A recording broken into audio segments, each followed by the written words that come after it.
Hello guys, how are you all? Today we are back with another blazing Naruto story. What if Naruto was never loved and become the most feared legend in history? If you enjoy this video, then please like, share and do comment. And also check the description box to original creator of this beautiful creation.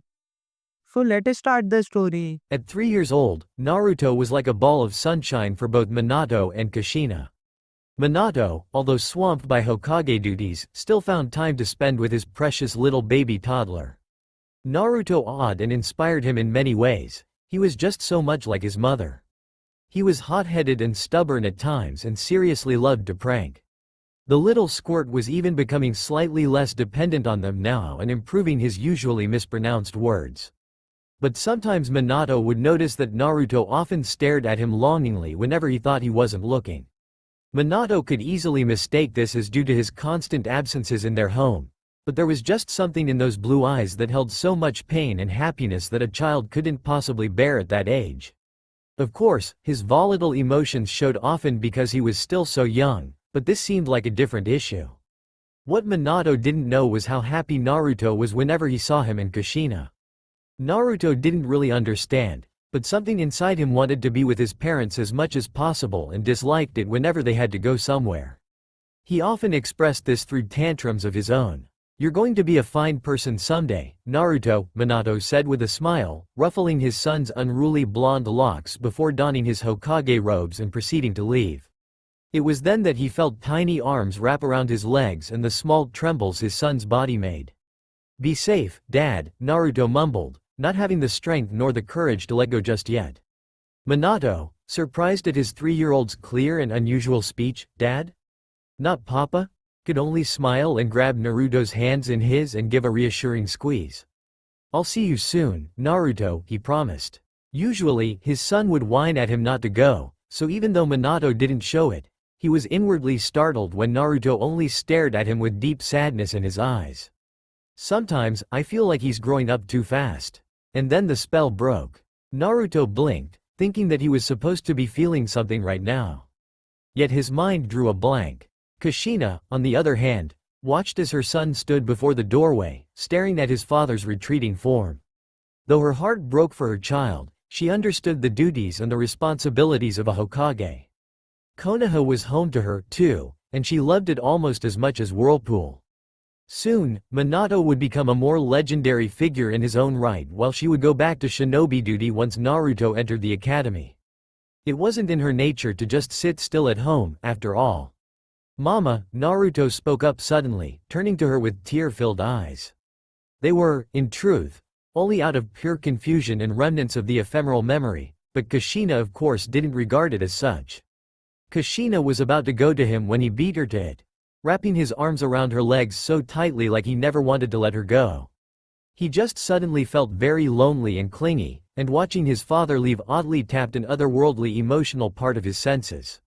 "Naruto, your papa's just really busy these days," Kushina explained, hugging her son to her chest. "Just give him time. His workload will lessen, you'll see." Naruto understood and knew his mother did not lie. He really liked Kushina, but her scary side whenever she got angry always made him think twice before approaching her. "Thank you for letting me be your mom. Thank you for letting Minato be your dad. Thank you for being born to us. Thank you, so very much. I love you, Mama," Naruto told her sincerely, his beam just as bright as sunshine. Kushina blushed, then coddled her son, chuckling. "Ah, I love you, too, kiddo." "Mom's birthday?" 4-year-old Naruto exclaimed in wonder. He was already jumping in place out of excitement, his grin threatening to reach his ears. Minato gave a nod, his smile appearing to be more perceptible in the light. At his age, Naruto was already beginning to talk more, even constantly. Naruto and Kushina could talk about anything, even nonsensical things, while he would only fondly listen at the sidelines and interject something here and there. "Yes, would you like to do something special for her?" Naruto nodded fervently. "I want to give her something. Like, his face scrunched up in thought. "What does mom like?" Minato pretended to look thoughtful. I got it." Naruto turned to his father with the exact same silly grin he inherited from his mother. "Mom's hair is really pretty, so I'll give her a flower wreath to decorate it with."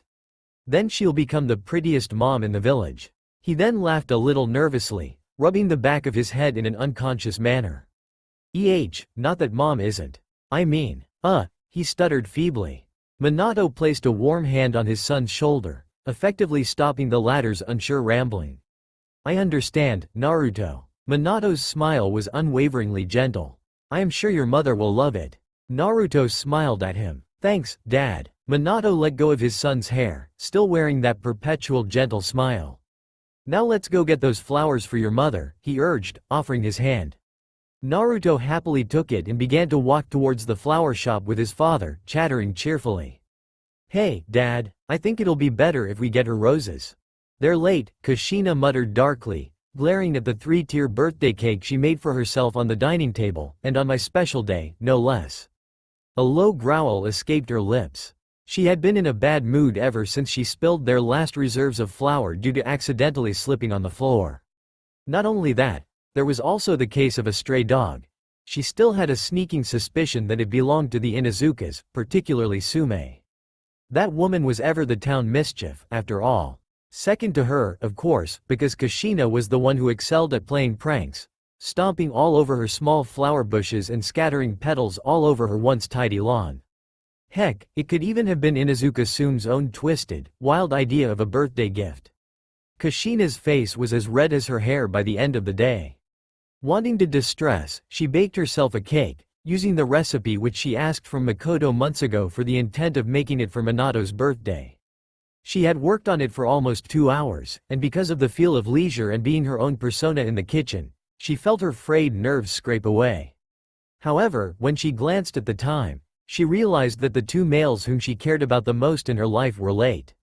Minato had wanted to take Naruto out along with him to have some father and son time, something that Naruto was deprived of since Minato was swamped with his Hokage duties. It was a rare time for them to be together, so Kushina relented without even an internal complaint, even though it was her special day. But they had promised to be back before 10. And there were very little shops open this late at night. Kushina's mind opened up and went towards the road of paranoia, envisioning unthinkable things that possibly happened to her family.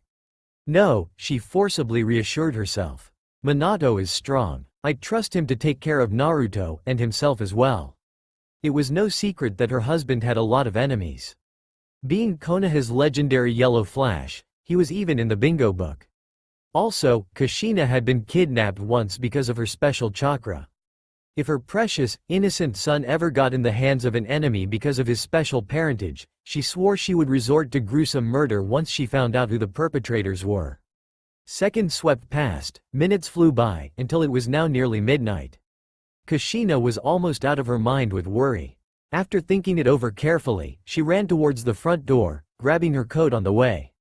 She would never forgive herself if she ever let anything happen to them just because she was cozy at home while the two most important men in her life were possibly in danger. Kushina was almost out the door when the front door abruptly opened, revealing her apologetic-looking husband and son.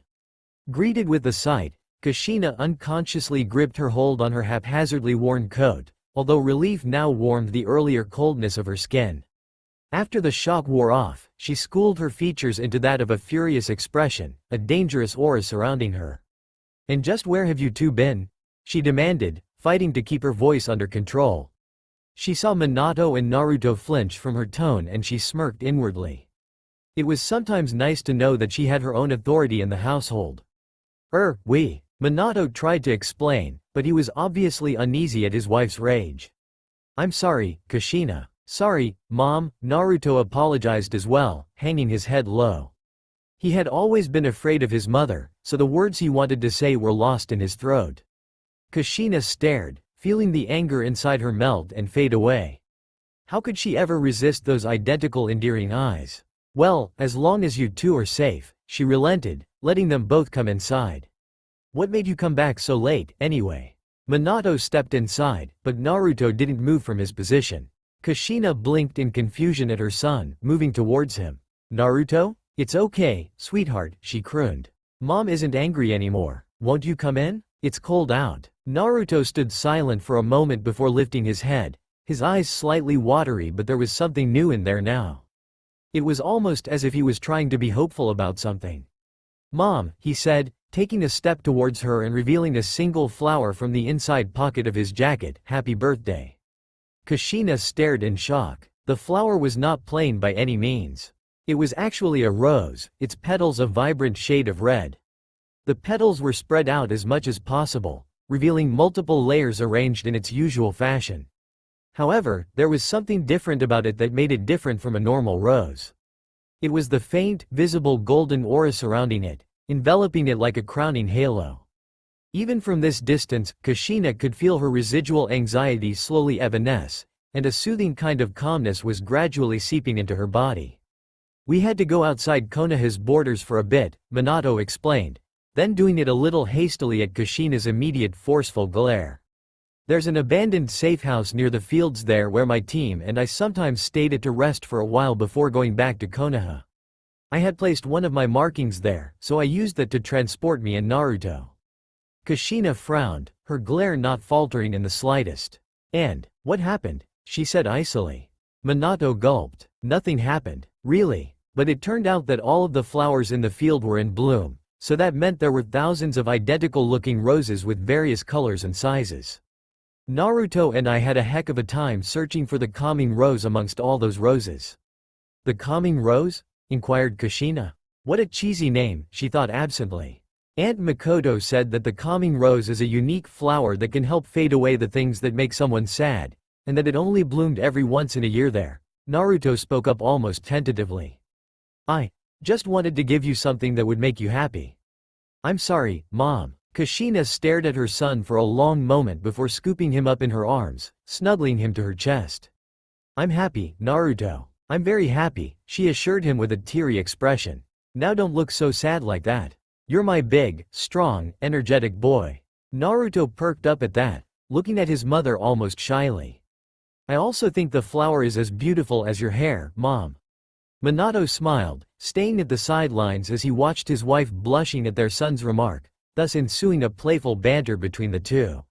Naruto turned to his father enthusiastically. Dad also has something to give you. Kushina blinked. Your father does? She glanced at Minato, who suddenly looked pink and embarrassed. Here, happy birthday, Kushina. He took out something from the inside pockets of his coat and placed it over his wife's head, gently tucking a few stray strands behind her ear. Kushina, blushing and clearly unsettled, fidgeted in place. What is it? Naruto had run off towards the living room and now came back with a hand mirror in tow. He placed the mirror in front of her face. Kushina stared. Her reflection showed her usual appearance, aside from the distinct flower wreath she now wore. The wreath consisted of small, dainty white roses, arranged in such a way that it complemented her hair and brought out her naturally fair complexion. You look beautiful, Minato said easily, his smile warming her heart. Kushina fought to keep the blush off her cheeks. She was now a grown woman, Databane, and she had a son. But there was just something about that genuine, honest personality of Minato that was extremely charming. It was no wonder that he had been the most sought-after bachelor back in the days, especially when word of his amazing feats in battle spread around the village, creating dozens of rabid fangirls. Thank you, she stammered, going over to her husband and hugging him tightly. Come here, too, Naruto. Naruto happily joined in. Minato sneaked a surprised glance at the abandoned three-tier cake on the dining table and smiled pleasantly. Honestly, she's so cute. This was it, the moment when he could finally get out of the house after a long time. He had been feeling antsy for a while, and was eager to go outside and explore. Kushina had been hesitant at first for a reason which he did not know, but she eventually relented when Minato managed to convince her that everything would be all right. Not that their conversation mattered much to Naruto, anyway. He was glad to be outside, to embrace the fresh air and the surroundings. Minato, Kushina said as they stopped to sit on a bench and admire the clear blue sky and the peaceful surroundings. Maybe we should go visit Makoto later with Naruto. Good idea. Minato smiled, ruffling his son's hair. Naruto can finally get the chance to meet Sasuke, then. Naruto looked up at his father inquisitively. Who's Sasuke? Sasuke is the youngest son of your Aunt Makoto, Kushina told him. You've never met him because he's always out with his brother. I'm sure you two will get along. You're about the same age, after all. Naruto grinned, then pulled his parents towards a nearby candy shop after exclaiming that he wanted a snack. They were about to go inside when suddenly they were crowded with people, all of them apparently either former classmates or teammates. Since the couple were rarely seen together in public, it was the additional cause of excitement from their peers. A reunion? Kushina exclaimed, unconsciously letting go of her son's hand as an acquaintance slipped beside her. Now? Minato said slowly, feeling uncertain. Can't it wait? Meanwhile, Naruto was distracted by the sight of an injured dog limping towards the forest. He pulled out some bandages from his pocket, something that Minato encouraged him to always carry just in case, and impulsively ran after the animal without a word to his parents, too focused on his goal. Suddenly, he was lost in the forest. Where had his father and mother gone? Which way did he go in? And where was that poor dog? Then a sharp, familiar pang of loneliness ached at his heart. It was too familiar to simply wave away. It was as if he never actually had any parents to begin with.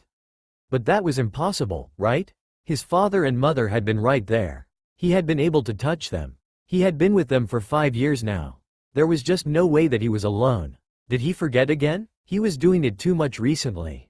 And there were these puzzling images inside his head. Suddenly, he heard the sound of muffled cries. Naruto's head jerked towards the source of the sound and followed the direction, desperate to find anyone. Anyone at all. Hello? He called out first tentatively. Then, when no one responded, he said it again in a louder voice. It was then that he found her. A young girl was crying not too far away from him, covering her face with her hands as she sobbed. Hello. Naruto spoke up, sounding unsure. The girl's head slowly rose, her gaze on him surprised. She was pretty, something that Naruto noted first oddly. With her unique light pink hair and shining green eyes, she looked more like a dainty doll. Who are you? She sniffed, looking just slightly wary. Her mother had told her to not talk to strangers, after all. Even her voice sounds pretty, Naruto thought unconsciously. I'm Namikaze Naruto, he introduced himself softly, not wanting to scare the girl away. Already, he felt a sort of connection to her, and he didn't know why. Something in the deepest recesses of his mind was tugging at him, but he just couldn't figure out what. What was this feeling? Oh. The girl wiped away her tears and looked at him almost shyly. I'm Haruno Sakura. It's nice to meet you. Funny, it was almost like nostalgia. Why are you crying? He asked. She blinked at his question, then didn't know if she should appear strong or break into tears once more. They told me my forehead was so big that I looked like an alien. Naruto frowned. You don't look like an alien. Sakura stared at him, surprised. Really? Naruto nodded, grinning brightly. You look more like an angel. She blushed, gazing at the ground in embarrassment. She didn't know this boy, but she was already warming up to him. There was just something about his honesty and smile that made her like the idea of being friends with him. Naruto was about to say something when he heard a sound. Is someone out here? A voice called out. Naruto and Sakura froze in surprise. Not long after, the wild bushes rustled and opened to reveal a young boy about their age with short dark hair and equally dark eyes. His complexion was fair and smooth, giving him a sort of otherworldly beauty. At least, in Sakura's eyes. While the little girl was, oddly, blushing, Naruto took the initiative to introduce himself. I'm Namikaze Naruto, he greeted with a smile. Are you lost, too? The boy regarded them with a curious look, tilting his head in a sort of cute, impish way. Me? Nope. I know this forest well. Ni-san and I always train here. You want to be a ninja? Sakura asked shyly. The boy gave the smallest of smiles. Yup, I want to be as strong as Ni-san someday. He stared at them, frowning slightly. How did you end up in this forest? I was chasing a dog that looked injured, Naruto replied. I ran in this direction without thinking, and I can't find my way back, Sakura said, hanging her head in shame. No problem, then. I'll lead you two out. Come on. Without further ado, he stretched out his hand as if in invitation. I'm Uchiha Sasuke. Naruto took Sasuke's outstretched hand without a second thought, though he was wondering why his name sounded familiar. Sakura, on the other hand, took the free one at Sasuke's side, albeit shyly. I'm Haruno Sakura, she finally introduced herself. A cute sight eventually greeted a frantic Minato, who was about to use Hirishin because he had made sure to make a mark on Naruto's seal, and Kushina, who was about to flail her arms in the air in panic, when the three children appeared by the park from the forest. Their son Naruto was holding the young, overly familiar dark-haired boy's left hand while a pretty pink-haired girl was holding the boy's right hand. It was like fate. There was a small festival in Konoha during the night. Naruto was walking happily with his parents, blabbering excitedly about anything he could see. Sakura was quietly enjoying the sights with her mother and father. Sasuke was talking contentedly with Makoto and Itachi. And Kakashi was with Guy, the latter rambling on about a duel on who could eat more yakitori. The street had four-way crossroads. So, when the three of them reached the intersection, which was at the center of four roads, they were met with the startled faces of one another. It was then at this second meeting that it happened. Naruto stared at Sasuke, who in turn stared at him in equal surprise. An older-looking Naruto pointed at the dark-haired boy. "I don't want to be in the same team as him." An older-looking Sasuke gave a small, irritated grunt. "Same here, moron." Sasuke's mind reeled. "I'm leaving. Don't follow me. I'll bring you back to the village with my own hands." Sakura's eyes shined with tears. "Sasuke-kun, don't go." An older-looking Sakura pleaded, desperate tears leaking out of her eyes. "If you do, I'll scream." An older-looking Sasuke slowly turned around and gave her a semblance of a smirk. "You really are annoying." Kakashi stopped suddenly, confusing Guy who was beside him. An older Kakashi looked at his three new students. "Each of you will get a bell. The one who doesn't get sent back to the academy. But there are only 2 bells. Well, that's for you three to decide, What? How?" Naruto managed to say, his voice dropping to a low, thoughtful tone. "Huh?" Sakura blinked at the memory, inadvertently glancing at Sasuke. The latter, on his part, was confused. "A waterfall. Black marks," he muttered. Kakashi, on the other hand, looked a bit unfazed compared to the other three. I wonder what that was about," he murmured. "What's wrong, Kakashi?" Guy questioned, looking puzzled. "Why have you stopped walking?" "Sasuke?" Itachi inquired. Mebuki shook her daughter. "Sakura, what's the matter? The line for the candy floss stall is getting bigger." "Naruto?" Minato placed a hand on his son's shoulder. "You all right, son?" Naruto looked at Sakura. Sakura looked at Sasuke. Sasuke looked at Naruto. Then their gazes switched over to the other. Kakashi, on the other hand, observed the 3 children in his sight.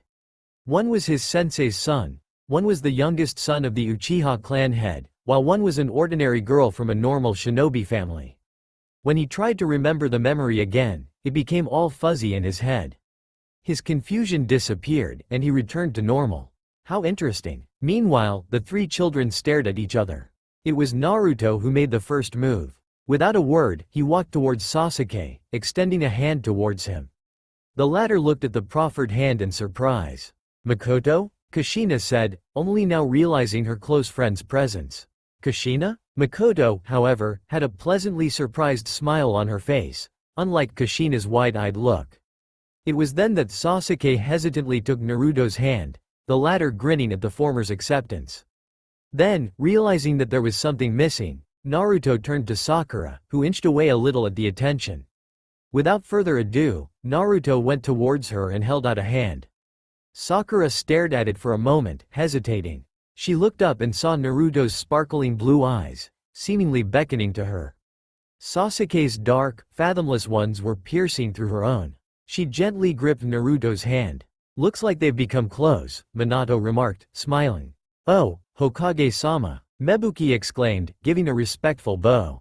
Kazashi mirrored her actions simultaneously. "A pleasant evening to you and your wife." "Thanks, Databane Tilda," Kushina said cheerily, but realized too late her overly casual greeting as well as her habit. I wish you a pleasant evening as well." Minato covered up his wife's stuttering smoothly. "Although it looks like our children wants to play together. I say we let them, Hokage-sama." Kazashi laughed. "It's my first time seeing my baby girl being so friendly to others. She's usually so shy." "Sasuke, we'll be at the game booths," Makoto told her son. Then she turned to her eldest, concern in her eyes. "Itachi-kun." Itachi gave a small, reassuring smile. "Sasuke can take care of himself, mother. Let's go. I'll help you win prizes." He sent a quick glance at his brother. It looks like Sasuke wants to spend time with friends. Naruto. Kushina called out before she left. We'll be at the ice cream stall waiting for you in 2 hours, Kay? We can go to the bridge later. Yeah, Mom. Kakashi gave a secret smile and went on his way with a confused Guy following from behind. Oi, Kakashi, Guy said, perplexed. Wasn't that your sensei's son? Yeah, was Kakashi's short reply. Guy followed him as he walked away with his hands inside his pockets. By the way, Guy began, gaining back the enthusiasm in his voice. I met this gifted young lad. The three children began to wander aimlessly in the festival grounds, absently watching the colorful lights strewn all over the place as well as the flashy kiosks. They didn't know why or how, but they felt a connection with each other. Even though they all first met days ago, this time, it felt different. Memories were trying to resurface, but something was blocking them. Even their personalities were beginning to evolve into something unusual. So, where do you two want to go? Naruto asked, resting his arms behind his head, letting them serve as a makeshift cushion. Sakura stayed silent. Sasuke, on the other hand, was curiously staring at a nearby target game. Why don't we play that? He suggested, pointing towards the booth. Naruto excitedly agreed and got out a few ryo from his pocket, paying the man attending to the booth. The man gave him a small, round stone, informing him that he had only one try to shoot at the moving duck target right at the bull's eye. Ha, this'll be a piece of cake, Naruto said confidently, aiming his arm. Sasuke paid the man, too, getting a stone of his own. Naruto steadied his arm, focused on the duck, then threw the stone with all his might. It missed by half an inch. Eep, he squeaked, embarrassed. This is a lot harder than I thought. He gave a nervous chuckle. Sasuke quietly pulled back his arm, steadying himself into an adult-like posture which he had always seen on Itachi, and threw his stone. The stone cleanly sailed through the bull's eye, the duck target falling to the ground from the impact. Naruto gaped in shock. Sakura had many hearts in her eyes. Why, you're so cool, Sasuke-kun, she said shyly. Sasuke turned towards her nonchalantly. Do you want to try? Sakura's face turned red. No. I'm not very good at throwing. Come on, Sakura-chan, Naruto encouraged with a bright smile, placing his stone which he had just bought on the counter. I'm sure you'll get it on the first try, just like Sasuke did. Then he glared at Sasuke. Don't get so that you got a prize. Sasuke sent him a dull look. That never even crossed my mind, he deadpanned. But, she stared at Naruto's comforting eyes and gulped. She was afraid of expectations, but if it would make her friend happy. They were friends now, right? Even though this was only their second time meeting. The owner of the stall gave her a stone after she meekly paid him. She stepped up to the counter, swallowing as she tried to focus on the moving duck in front of her. In her eyes, it seemed to be moving too fast, too sporadically. Her throwing arm quivered as she felt the anxiety seeping up her throat. Go, Sakura-chan, Naruto cheered. Sakura shut her eyes as she finally decided, preparing to hurl the stone. It didn't matter if she messed up, she just had to throw it or she'd explode. When her grip slackened, Sakura opened her eyes. Her jaw dropped open. Naruto, who had been watching intently beside her, gasped in amazement. Wow, you did it, Sakura-chan, he whooped. It was too fast for me to see, but you did it. I knew you could do it. He turned to her and raised his arm. High five. Sakura gave a happy smile and met his palm with her own. Congratulations, the man said. You and the dark-haired boy get a prize. Unbeknownst to Naruto and Sakura, Sasuke moved from his place behind Sakura's back and inconspicuously stepped to her side. The owner gave him a knowing smile which he promptly ignored. It wasn't like he was trying to keep it a secret, anyway. It wasn't his fault that Naruto had been too engrossed in staring at the target while Sakura had her eyes closed. Sakura's eyes were sparkling as she pointed at a small, blue-colored teddy bear hanging by the roof of the booth. That one, please. The man gave it to her and asked Sasuke what he wanted. I'll take those, please. Sasuke pointed at a pair of gloves by the counter. Oh, these? The man said. These are for easier practice with the sword. Do you use one already, young man? Sasuke shook his head, his expression softening. No, they're for my brother. He's already training to become an Anbu. When they left the booth, Sakura holding her stuffed toy to her chest and Sasuke placing the gloves inside his pocket. Naruto proposed that they go to Ichiraku and eat ramen. Sasuke and Sakura, feeling a bit hungry, agreed. "One miso ramen, please, uncle. With extra pork," Naruto announced, eagerly sitting on one of the stools. Sasuke took his place at Naruto's left while Sakura took Naruto's right, placing her toy on her lap. "I'll have one miso ramen, too," said Sasuke. Sakura lowered her head slightly. I'll have the same, please." Tucci called out something in confirmation as he worked on their orders. Sasuke slipped his hand inside his pocket, searching for his money. His fist came out empty. Sasuke's mind spun. What had happened to his money? Had he been pickpocketed? A flashback sprang inside his head, reminding him that his mother had not given him his allowance for the festival yet. She said she'd give it to him after they ate together so he could have some fun. The money he used for the target shooting game was the remains from his previous allowance. Sasuke went rigid, so that meant that he didn't have any extra right now. Borrowing from Naruto or Sakura was very embarrassing, but he had to, or else he'd be kicked out from the restaurant. And that would be more humiliating. Swallowing his pride, he turned to Naruto. Hey, he stuttered, his face going pink. And Uchiha did not stutter. Do you have an extra 20 ryo? Naruto, in the midst of his hunger, did not fully process Sasuke's question. He was too busy drooling over the smell of noodles cooking. 20 ryo? No, I've only got 5 left. Asked Sakura-chan. Sakura, who overheard, faced Sasuke, blushing. I have extra, she said hesitantly. If you don't have enough, I'll pay for you.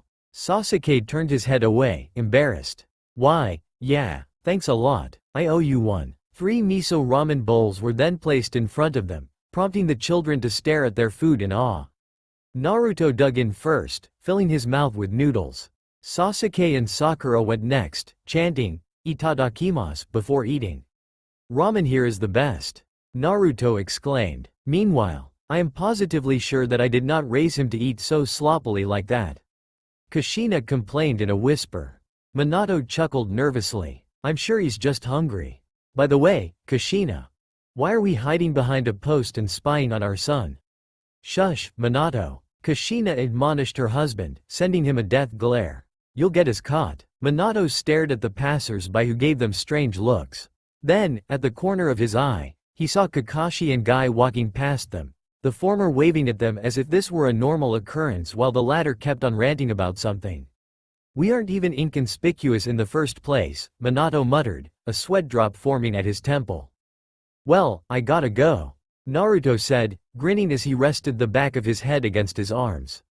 I gotta go meet Mom and Dad by the bridge where the fireflies are. Sakura looked befuddled, but I thought they said to meet up at the ice cream stall first. Naruto nodded vigorously. Yeah, that's just what I said. Sasuke sighed. Yeah, sure. Well, I'm off. See ya, guys. He waved as he walked away. I had fun. Bye, Naruto. Sakura waved back. Well, I'm going, too. Sasuke placed his hands inside his pockets. See you, Sakura. Bye, Sasuke-kun. Sakura's voice trailed off as she stared at his retreating back. I'm left alone. Sakura shook her head, willing the sudden, unexpected lonely thoughts to go away. I'm gonna find Mom and Dad, too. The 3 of them went their separate ways. Memories were constantly popping inside his head. However, unlike usual remembrances, they were ephemeral in his case. Just when he was about to touch them, they slipped right out of his fingers as if they were water. Another strange thing was that he somehow knew that his behavior should not be this, restrained. It was supposed to be normal for 5-year-olds to run free without a care in the world, to play and do anything without reservations, except if it broke the rules. Yet it felt like someone was trying to tell him something. Like there was something he should know. And something he should do. But what were they? Why was there always this feeling of unrest inside him? Naruto shook his head, willing his confusing thoughts away. He had just been enrolled in the academy and he was going home alone, finally managing to persuade his mother to do so. He wanted to feel at least a bit of independence, after all. He wanted to act like a grown-up like his parents. Naruto whistled as he strolled leisurely along the oddly deserted path, not even noticing that there were 3 masked ninjas creeping up to him through the trees by the side. His startled, fearful yell was muffled and unheard before he eventually lost consciousness. Tenten sighed as she continued to run laps across the village. Her stamina was below average, so she needed to work on that. Not to mention her speed. If she was interested in wielding all sorts of weapons, she had to enhance her strength and agility. However, if she pursued that road with her current meager abilities, she would fail as a kunoichi. Her goal to become like Senju Tsunade was still intact, and she was not about to let this training deter her from it. Tenten persevered, ignoring the aching soreness of her legs. Just one more lap to go, and I'm done. I have to prepare for the academy. She was about to round a corner when she suddenly halted in her tracks, her eyes wide as she immediately hid behind a cornerstone. She watched in shock as the fourth Hokage's son was being carried away by 3 unknown ninjas, seemingly in the direction of the gates. Tenten panicked. Her legs were nearing fatigue, and she didn't know if she could swiftly make her way towards the tower. And she was frozen in anxiety and fear. What do I do? What do I do? What do I do? Without any thought to where she was heading, Tenten sprinted aimlessly, trying to find at least one person who could inform the Hokage. She arrived at a street where many civilians were occupying, but there were no shinobi anywhere. Tenten was about to succumb to exhaustion when a hand suddenly gripped her shoulder. "Hey there, little girl. What's the matter?" an exuberant voice inquired. Tenten turned around. Before her was a man dressed in a green jumpsuit with orange striped leg warmers as well as the standard Konoha flag jacket. There was a red forehead protector worn around his waist like a belt. And his face was, rather unique. Ah, the youthfulness of the generation today, he mused passionately, though more to himself than to her. Such dedication in training. Tenten, waving away her shock, immediately grabbed the man's vest, her eyes immensely wide as she panted. Sir. Please tell the Hokage right away," she breathed out. His son, has just been kidnapped. I saw it with my own eyes. Naruto blearily blinked his eyes, registering jerky movement. He was being carried somewhere. He would know if it were his parents holding him, and the grip on his body was far too tight and cold. A chill ran down his spine as he saw that he was in the arms of a masked ninja, with only his eyes showing amongst the hidden parts of his face. Naruto immediately kept his eyes half-lidded, frozen with fear. Of all things, he never expected anything like kidnapping to happen to him. He had to do something. Naruto tried to crane his head inconspicuously, attempting to see if he had his pouch with him. However, his current position made it difficult since his wrists were bound together behind his back and his legs were tied as well. He felt like he was in a cocoon. And they were going so fast, Naruto felt like hurling a bit. "Mom, Dad." Naruto stared at his surroundings desperately. They were in a forest, so his kidnappers must still be running away from Konoha. He prayed that they didn't get out of Konoha's borders yet. But how could anyone save him, when nobody even saw him get abducted? What? Minato immediately stood up, sending his chair reeling backwards with a brief shriek. His eyes were narrowed, his jaw clenched tight. My son was taken? Not even waiting for a response, he closed his eyes, seemingly concentrating on something. How did this happen? Hiruzen asked from Minato's side. He had been with the Hokage to discuss brief, fairly unimportant business when Maida Guy suddenly came rushing in, his expression grave. Nobody reported anything suspicious detected from the barrier. Well, a little girl, Guy began to explain. Minato's eyes flew open. Sandame-sama, he said. Please take over the office for a while. I'll be right back. Before Hiruzen could open his mouth, Minato had already disappeared, a small gust of wind accompanying the space he occupied. Naruto, having shaken his thoughts off of pessimism, determinedly listened to his captor's snippets of conversation. If he managed to get some sort of information from them, maybe it would help in guaranteeing his escape. He was a prankster, after all. He had a lot of tricks up his sleeve. He'd just have to wait until they, eventually untie him. The Lord will be pleased, one man mused in sheer happiness. Hey, did he really say that we have to give this kid to him alive? He's heavy. The man carrying Naruto complained. You've said that many times, now shut up. It's just a kid. You're 10 times bigger than him, idiot, the last man remarked snarkily. Hey, you wanna die, huh? The Lord. Naruto gulped. Where are they taking me? Am I going to become a slave? A sacrifice? Or worse, Food? Naruto's exaggerated mind immediately took him to places where he was placed in a giant hot pot, his 3 captors gleefully pouring soup on him and assortments of fruits and vegetables. No, Naruto's mind spun wildly in terror. Anything but vegetables. Filled with newfound determination, Naruto bit his captor's arm as forcefully as he could. The man, startled by this action, yelped in pain, clutching his injured part while Naruto wormed his way out of his hold, slumping to the ground. Okay, not exactly a good idea to escape while still tied up, but, oh, well. You little son of a bitch. The man howled, his expression contorting in anger. He made a move to hit Naruto, but the latter swiftly dodged out of the way, trying to scamper back to the direction where he thought Konoha was. Hey, don't let him escape, catch him, or we'll get in trouble with our lord. Naruto panicked, unconsciously crying out for help inside his mind. I'm dead, I'm dead, I'm dead, I'm dead, I'm dead. Then, in his inner world, Kurama's eyes fluttered open. Fools! A red aura instantly enveloped Naruto's body, allowing him to effortlessly break free of his restraints.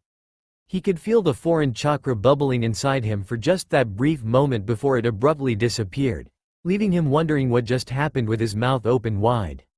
What? The Kyuubi? One of the men exclaimed in fear. You idiots! Catch him! Naruto panicked, immediately standing up and breaking into a hasty run. His fear and alarm caused him to sprint a lot faster than usual, and he was panting as he pushed his body forcefully over its limitations. He just needed to get away from those scary men. He could feel them catching up to him now. It wasn't fair. They were full-fledged shinobi. He was just a kid. Frustrated tears sprang in Naruto's eyes as he pushed himself even more. His legs were screaming at him. They felt sore and numb from overexertion, but he didn't care. If he didn't run, he was going to be dead. In the midst of his panicked thoughts, he wasn't looking at the ground, so he didn't see the rock before it was too late. He tripped on it ungracefully, his body plopping to the ground with a loud thump. Dread swelled in his chest as he clawed at the dirt, trying desperately to get back up again. However, his attempt was ruined when a foot lodged itself onto his back painfully. Ha, we got ya, one of the men relished. A mere kid can't outrun a ninja. Be careful, he might unleash the Kyuubi. He won't be able to if we tamper with his seal like the leader instructed us. Oh, you're right. Naruto felt his hair being pulled at as one of the men forcefully moved him upward. Then the latter grabbed him by the neck as he lifted Naruto up in the air. Hey, Naruto protested, choking as he tried to struggle his way out of the man's strong grip. Let go of me. Wait, Naruto realized. Dad's kunai. Here, Naruto, Minato said with a smile as he handed over the 3-pronged weapon onto his son's open palm. Remember, you must channel a bit of your chakra into the seal markings, okay? Naruto gripped the kunai in response, looking up at his father with inquisitive eyes. What for, Dad? So that whenever you're in trouble, I'll come in an instant to save you, Minato said sincerely. Well, maybe not that quickly if you're too far away from me, but I will find a way to come to you. You can count on that. Naruto's face lit up and he automatically raised his pinky finger. Promise? Minato chuckled, intermingling his own pinky finger with his son's. Promise, Dad. Naruto gritted his teeth as he released one hand from his grip on the man's wrist. Dad, using every last bit of his strength and speed, he slipped his hand into his pouch and hastily rummaged for the kunai. I got it. He was about to channel his chakra into the weapon when he was suddenly interrupted by the man lifting his shirt up to reveal the seal on his stomach. Naruto's eyes widened as each of the man's fingers lit up into blue flames. What is he gonna do? The man gave a triumphant grin. Ha, I'm gonna make sure you don't get access to the Kyuubi's chakra anymore, brat. Then his hand came swooping towards his stomach. Naruto panicked for some reason. No, everything then became a blur.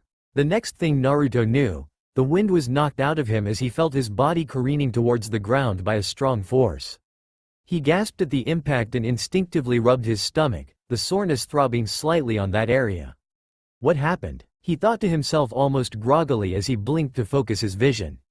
There seemed to be something familiar in front of him. Wait, Naruto's eyes snapped open in clarity. The distinct white cloak of the 4th Hokage flapped with the wind as the person wearing it was standing with firmness and dignity in his posture, his blonde hair prominent among the dull colors of the surroundings. Namikaze Minato craned his head towards his son, his eyes conveying his obvious concern. Naruto, he said, and his voice was tinged with regret, are you all right? Naruto stared at him for a moment before tears leaked out of his eyes. His body shook in relief and awe as he managed a firm nod. Why, yeah, Dad, the yellow flash, the man exclaimed. Kosuke, one of his teammates said nervously. We'd better retreat. Mori's right, Kosuke, another one of his companions piped in. This guy's in the bingo book, and it clearly said to flee on sight. Shut up, Kosuke stammered, clearly rattled by this turn of events. Know that. Naruto vaguely found it funny that his big, bad kidnappers were so easily reduced to stuttering cowards once his kick-ass father showed up. Serves you guys right, Naruto thought to himself, immediately feeling safe and satisfied. Dad, after all, is completely badass. Minato, who was still holding Kosuke's wrist in a vice-like grip, spoke up. Sorry I'm late, he apologized. I only found out just now. It's a good thing I put a marking on your seal just in case. I had to concentrate on pinpointing your location. It's okay, Dad, Naruto assured. I'm fine now. You showed up just in time. Minato seemed downcast. Still, if I were just a second too late. Kosuke, swallowing, took advantage of this opportunity to attempt to drive a kunai down on Minato's hand which was still gripping his wrist. Naruto's eyes widened as he noticed the action. Dad, look out. Minato's eyes narrowed. Let go. Kosuke yelled before swooping the kunai down on the flesh. Except it never did. Instead, the weapon pierced through empty air. Kosuke's upper body reflexively leaned forward because of this, and he staggered slightly in his position. However, before he could recover, Minato was already behind him in the blink of an eye. Go to sleep, he said in a steely tone before proceeding to knock the man out in one blow.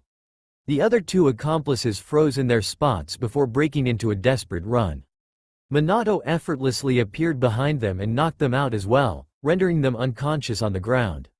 Naruto watched in amazement as his father managed to defeat his kidnappers in practically less than a minute. That was amazing, Dad. Naruto marveled, his eyes sparkling animatedly. You gotta teach me some of your moves someday. Minato turned to his son, managing a tiny smile. Well, alright, someday. Then, in an instant, he was in front of Naruto, touching him and checking his skin for any visible injuries. Dad, are you really alright? Minato said worriedly. Did those men hurt you in any way? Naruto nodded a bit. I'm fine now. Minato frowned, obviously unconvinced, and searched his son's eyes. His gaze then rested upon the marks on his neck from an obvious, vicious strangle and his heart twisted. Naruto, he said gently, wrapping his arms around the small child and embracing him. You don't have to pretend to be strong. Naruto froze. You're still young, Minato continued on with a sad smile. It's okay to cry. Sometimes, I even think you're trying too hard to become an adult. He chuckled. You don't have to be in a rush to grow up. Embrace your youth, embrace your dreams, and enjoy your life and what you have. The world of the shinobi may be cruel, but your mother and I will always be here for you until you believe that you can fully stand up on your own. Okay? Minato felt his son's body trembling badly as the latter finally sobbed, clawing at his father's back as he poured out all of his suppressed fears. Minato responded by hugging him tighter, shutting his eyes as he swore to himself that he would never be this oblivious and careless about his child ever again. They arrived at Konoha in no less than a few minutes. Minato called upon some Anbu to pick up Naruto's kidnappers and bring them to Ibiki for interrogation. Then, while giving his son a piggyback ride, he teleported himself to the hospital where he gently set Naruto down on one of the seats and proceeded to talk with the receptionist. Naruto sobered up from his crying and was a bit chipper now. He never knew how much he loved his father and he only just realized the great extent of it. He was so lucky to have a parent like him. You sure you're okay? Minato asked him gently as he approached, placing a reassuring hand on Naruto's shoulder. Naruto nodded, beaming. I'm fine, Dad. You can go now. I can take care of myself here. Minato smiled, warmth diffusing from his countenance. All right. Remember, when the medic calls for your name, go to her immediately. No pranks, okay? Naruto pouted lightly at the uncalled-for insinuation. Minato chuckled. It's what your mother would have done. Oh, and speaking of Kushina. Minato shivered as he imagined the creative ways Kushina would torture him when she found out about Naruto's situation. She'll kill me for this, I just know it. When his father rapidly left the vicinity in a swirl of leaves, Naruto took the opportunity to look around the surroundings curiously. Hospitals were boring. The walls, the floors, and the furniture were mostly monochromatic. There weren't any extravagant splashes of color like how he painted his room. Kushina was still sore about that, muttering about how expensive cans of paint were, and the people there were all harboring serious expressions on their faces. It disconcerted him a bit, since he was used to the exuberant feeling of his home. There didn't even seem to be any kids his age, either. After the Kyuubi incident, his father, the Hokage, had announced that he, Naruto, was a hero. Naruto knew about the beast dwelling inside him months ago. When his parents tentatively brought it up to him, thinking that it would be better for him to know early on, he oddly didn't quite feel much about it at all.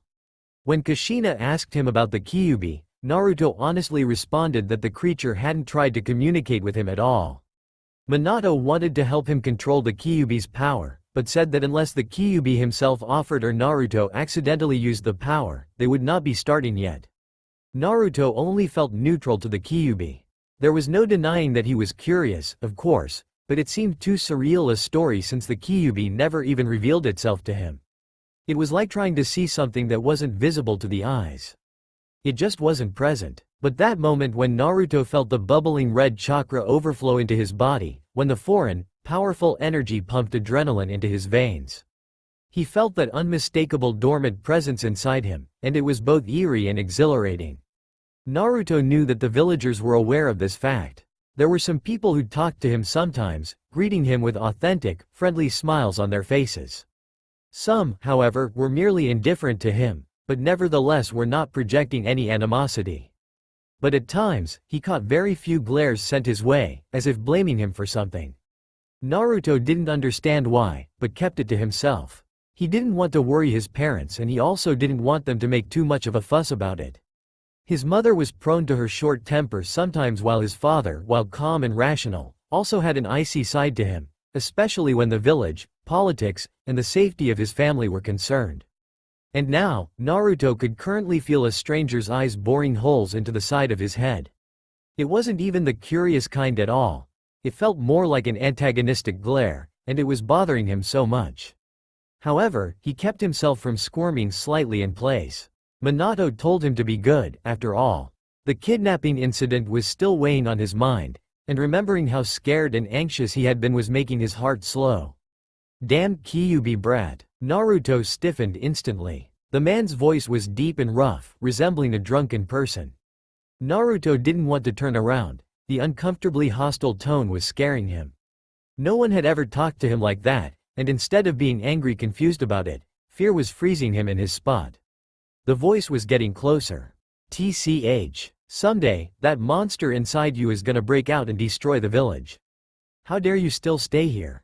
Tears sprang in Naruto's eyes, and he found himself unable to fight back or even retort. He didn't even want to turn around. The fear he currently felt was suffocating, and it even seemed familiar. Was it true? Was he really going to turn into a monster someday? But the Kyuubi saved him, right? Namikaze Naruto? A medic with kind brown eyes approached him, holding a clipboard to her chest. I'll be treating that gash on your arm before you get an infection. She cut herself off when she spotted the man who was swaying in his position, still glaring daggers at the small child. Excuse me, sir, she said steely. Drunks who are not injured are not allowed inside the hospital. Why not? The man exclaimed angrily, making Naruto flinch. I come here to see my wife. But then I saw this demon kid and I wanted to put him in his place. His voice was loud enough to stun the people nearby, and a tense silence began to envelop the waiting room. The medic woman twitched. The hospital is not a place for you to bring trouble, sir. Please get out or I will call security. Why are ya defending that demon brat? Naruto covered his ears. He didn't like it. He didn't want to hear the man's voice, to practically feel the ill will emanating from his form. He wanted to get away from this place. He wanted his mother. Soon, the medic woman had security forcefully usher the man out. She then faced Naruto, whose expression pierced her in the gut. Like some people, she was a little bit wary of the creature inside this child, But she didn't want to treat him any differently just because of that. People were just afraid of the unknown. They were afraid of the things they didn't understand, and they were scared that it would turn out to harm them in the end if they trusted it.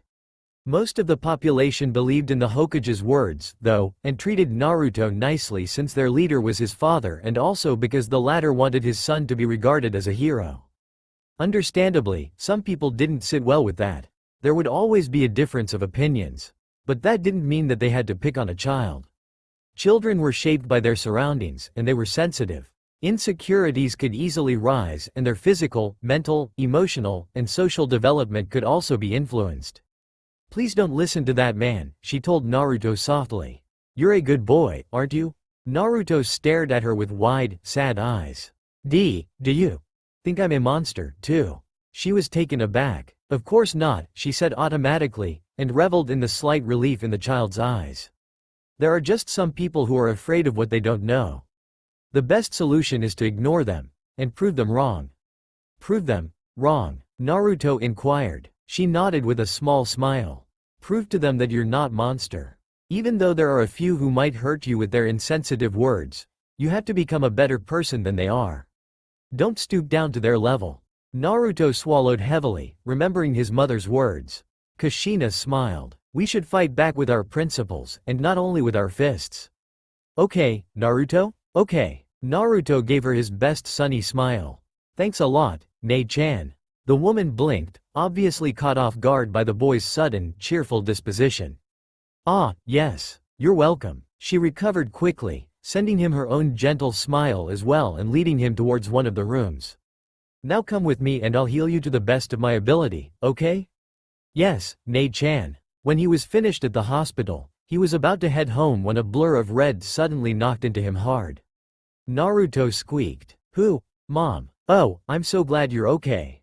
Kushina cried out, hugging her son tightly, almost desperately. "I am never going to let you out my sight again. Almost lost you. I can't believe it. Mom." Naruto tried to assure. "I'm okay now. I'm sorry. I'm very sorry." Kushina released her hold on him and instead grabbed his shoulders, not in a painful way. "What are you sorry about?" she said incredulously. "It's not your fault, get it? Those bastards will pay for ever laying a hand on my son." Naruto sniffed, feeling overwhelmed, and hugged his mother himself. Thank you so much. Let's go home, Mom." "Meanwhile, what did you find?" Minato asked. Ibiki frowned deeply. "Little to nothing. Although I did find out one interesting piece of information." "What is it?" "That there's a dangerous group out there. And this is only the beginning of their plans." Ibiki clenched a fist. It seemed that they were only asked to rendezvous in an isolated area, and then their lord would meet up with them there. Minato was quiet for a moment. "Do you think it's connected to the recent disappearances of the Uchiha shinobis?" 1 month later, his first day at the academy, and he was late.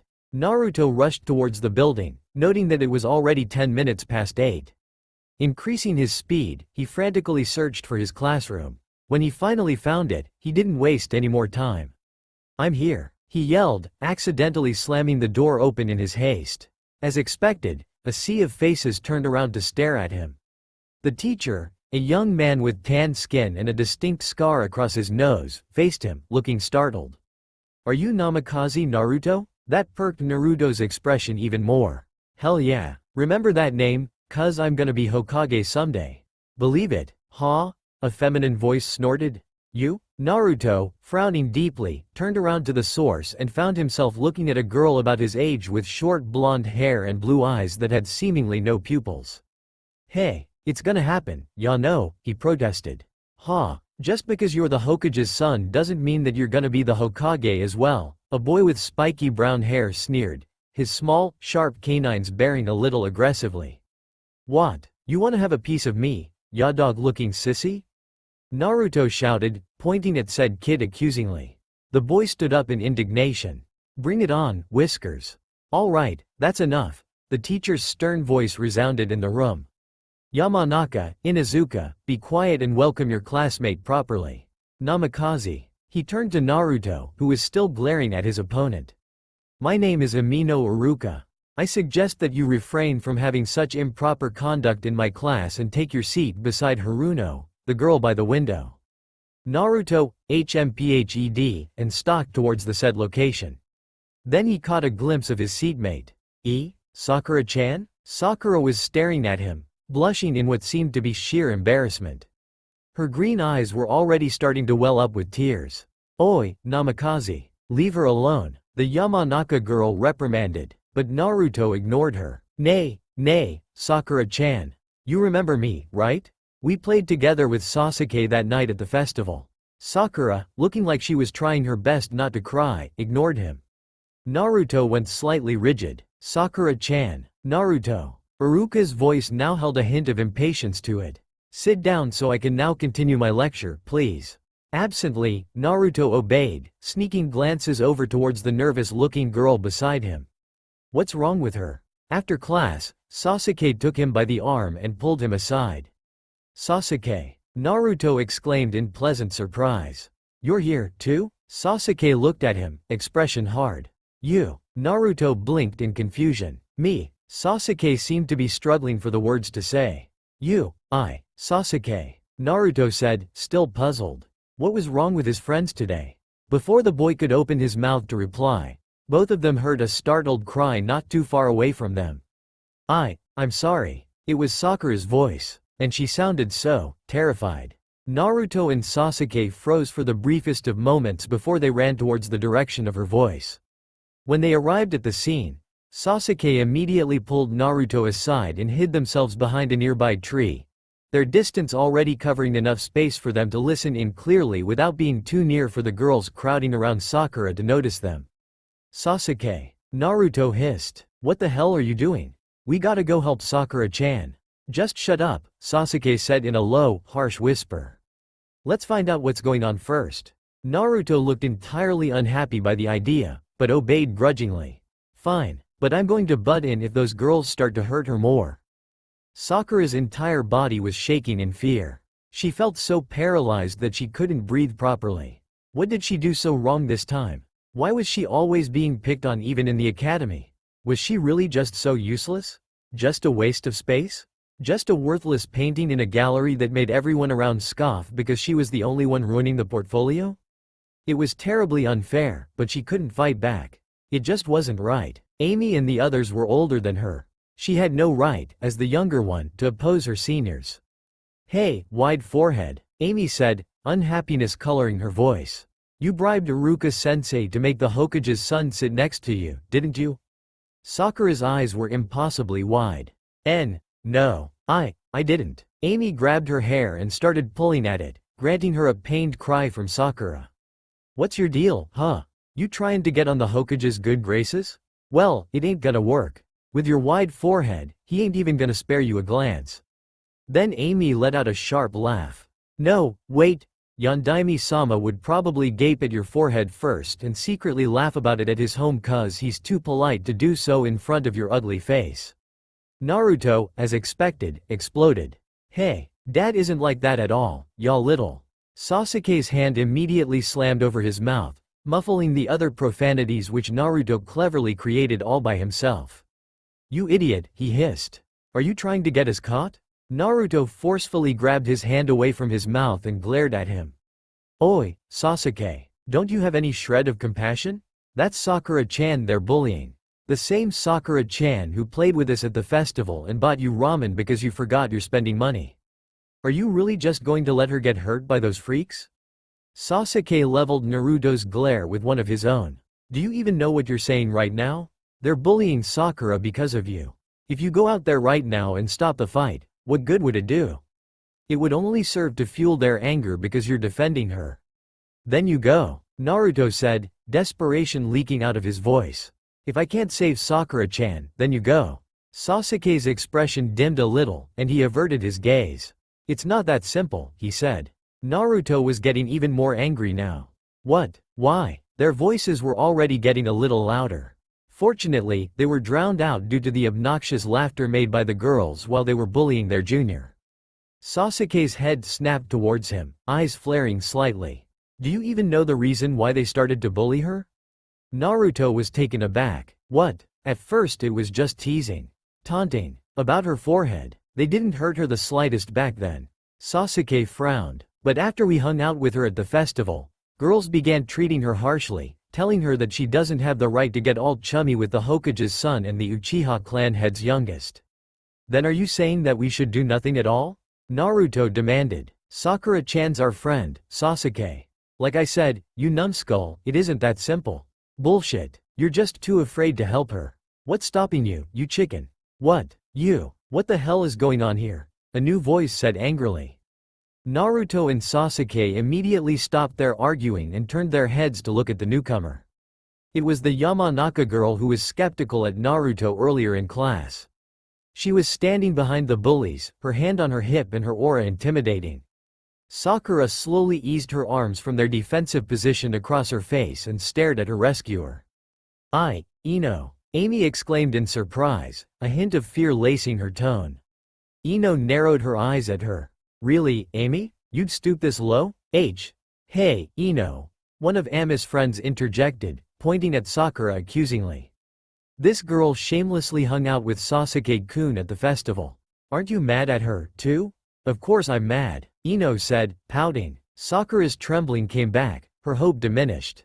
I'm mad, but I don't like the way you're treating her because of it, Ino continued on, stepping forward almost threateningly. I'm mad, but I'm going to treat her as competition. I'm not going to bully her like you cowards do. Amy and her friends were slowly, unconsciously backing away from the famous Yamanaka clan head's daughter. However, at that last statement, the blaze in Ami's eyes returned. Cowards? Are you all so insecure of yourselves? Ino continued on, blatantly ignoring Ami's outrage. Is that what you all want to show Sasuke-kun? That you'd willingly hurt a girl younger than you? As our seniors, as future kunoichis. Ino glared at them, further increasing her intimidation factor. You are an embarrassment. The realization dawned upon them in only a few moments, but since they had a little pride left, they glared at Ino briefly before stalking off.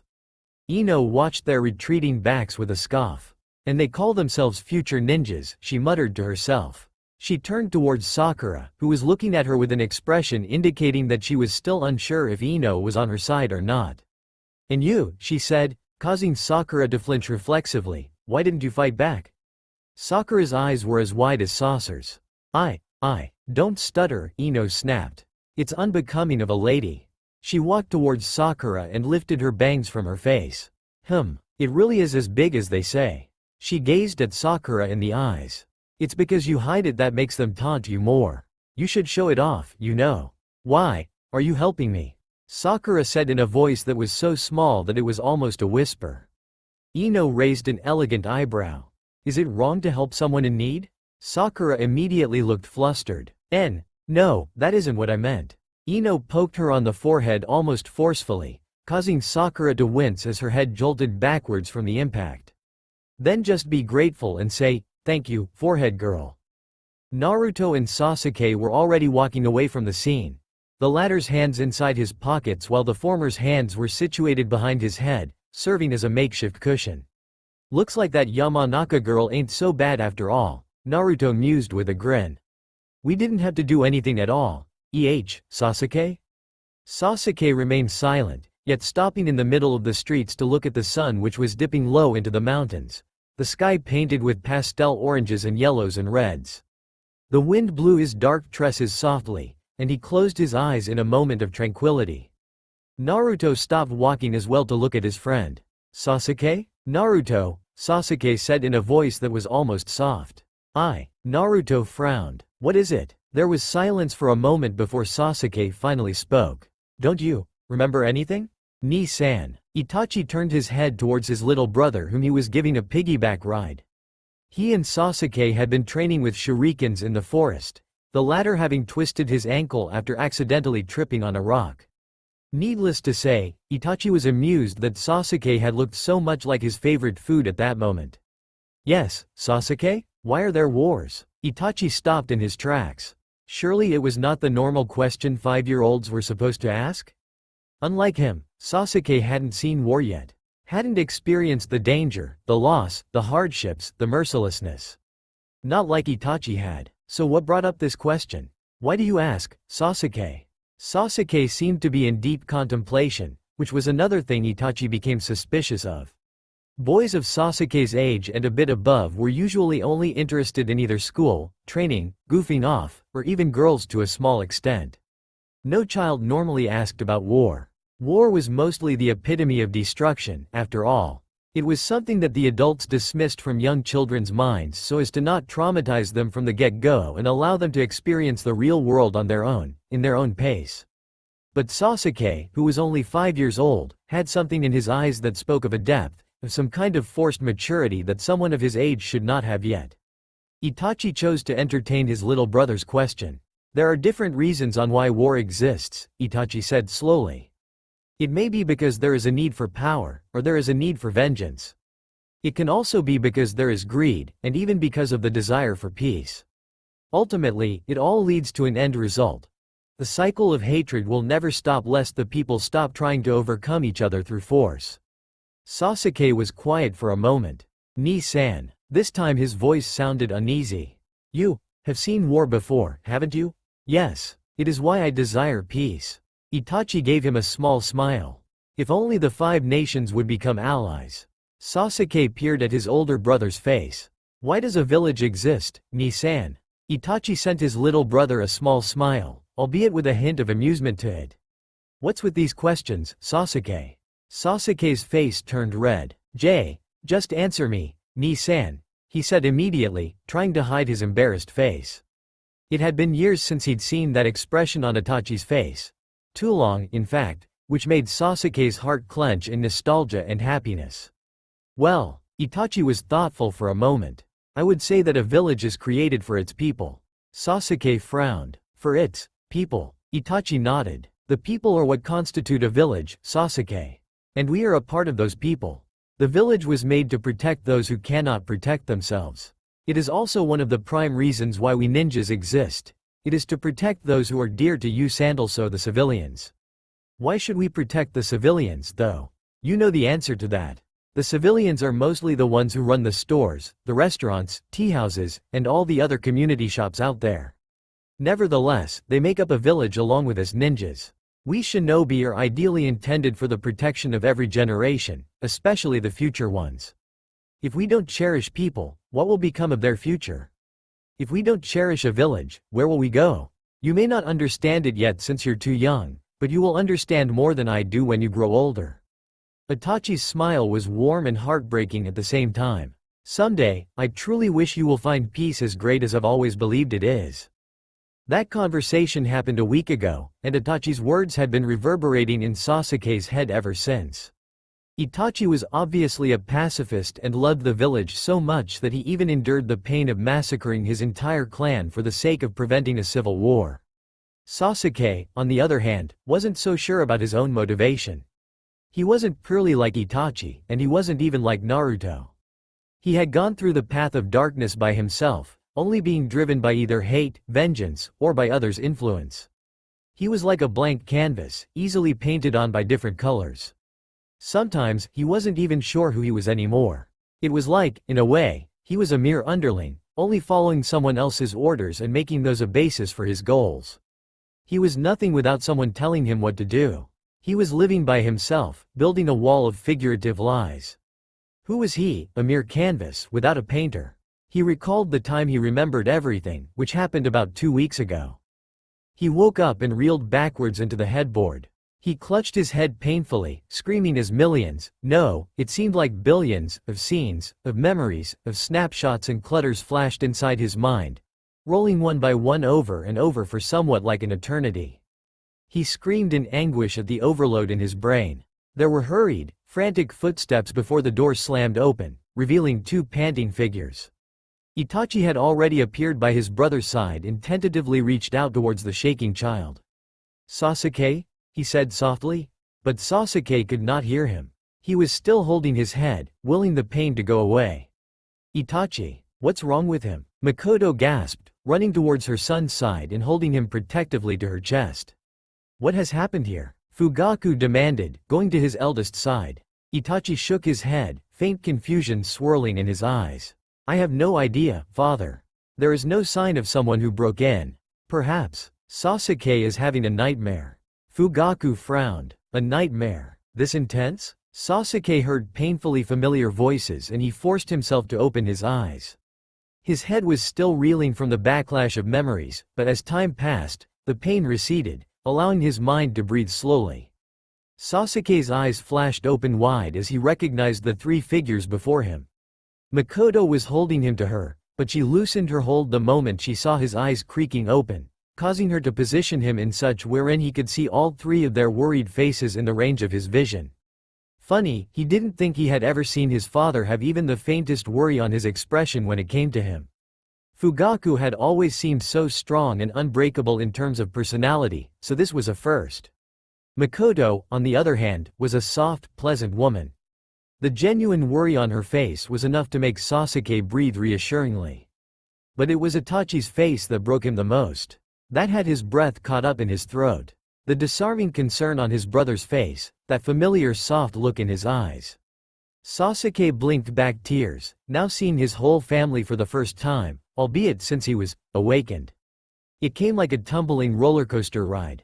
The greatest burst of happiness and love swelled up in his chest, causing him to stop breathing momentarily. It was as if every positive emotion and some negative and neutral ones were piling up one by one inside him, and he trembled once more. The pain in his head was now completely forgotten.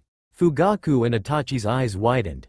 Makoto gasped. "Sasuke," Itachi said, a rare note of shock in his face.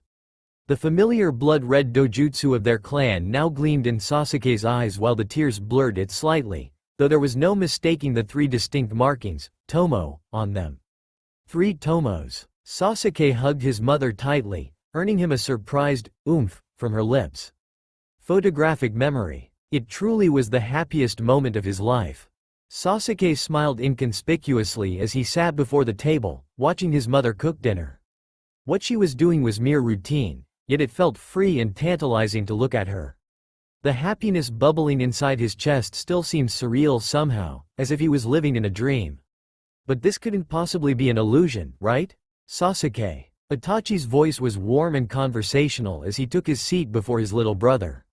"You're starting the academy next week, right?" Sasuke immediately snapped to attention. "Yeah," he replied with a soft smile. "I'm excited." That meant seeing his teammates again. Granted, he had already spent time with them back at the festival, but seeing them once more with his awakened memories was far more special. However, there was also a deep hesitance bordering in the back of his mind. He did not forget about his plans after they would defeat Kaguya, that he would become the ruler of the village, becoming the person everyone would hate and unite against. That he had initially planned to be alone once again. That he needed to sever his bonds with Team 7 before carrying out his goal. But, would any of that matter now? He remembered his own words, especially the desperation mixed with hurt and longing as well as deep-seated rage in his voice, back when Team 7 had another one of their reunions. Back when he was plunged deep into his own darkness, into the abysmal curse of hatred that resided in his clan. That he would stop everything if his family were alive. And now it really happened. What was he going to do now? Was this really a time travel phenomenon he stumbled in? He didn't remember even planning to go back in time in the first place. It was an unprecedented technique after all, and it was never used in the entire history of Shinobi as far as he knew. However, it may still be a possibility. After all, he only retrieved his memories just recently. Who was to say that he wouldn't gradually remember how he got back in time? Sasuke? Itachi's voice snapped him out of his thoughts. Sasuke immediately turned to his brother, eyes wide in surprise.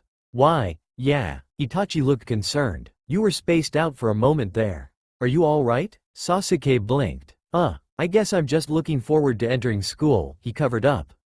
"And I'm also happy because father and mother agreed to let me enroll early." Itachi smiled in response. "Of course. You've shown talent in your skills as a ninja which qualifies you as an academy student. You are also held in high regard by our clan due to you awakening 3 Tomos in your Sharingan by the age of 5, something which has never happened before. You deserve it." Sasuke blushed in embarrassment. It seemed that even though he hadn't regained his memories in the previous years, his body remembered the movements. However, since there was a stark contrast to fighting in a 17-year-old body compared to a 3 to 5-year-old one, it was understandable that he didn't exceed in everything just yet. Interestingly, it seemed that parts of his power also came back with him as well, leading him to unlock up to 3 tomos. On the other hand, it was good that he didn't yet awaken the eternal Mangekyo Sharingan, or even the Rinnegan, of all things. It would only make him turn out to be a tad suspicious. It would be a quite possible benefit on his part, however, if he entered the academy earlier. If he would just quickly rise up into the ranks and become someone who could handle himself as well as his opponents fairly easily, then it would make many of his goals a lot easier to achieve. Especially with the threat of the Akatsuki, Uchiha Madara, Uchiha Obito, and Otsutsuki Kagaya discreetly looming over their heads. Sasuke thought of Naruto and hesitated. If he were completely honest with himself, there was no way that he could do everything by himself. A small, serene smirk crossed Sasuke's features. Since when have I thought about protecting Konoha, of all places? That Dobi must have a worse influence on me than I thought, and we haven't even gotten to our last fight yet.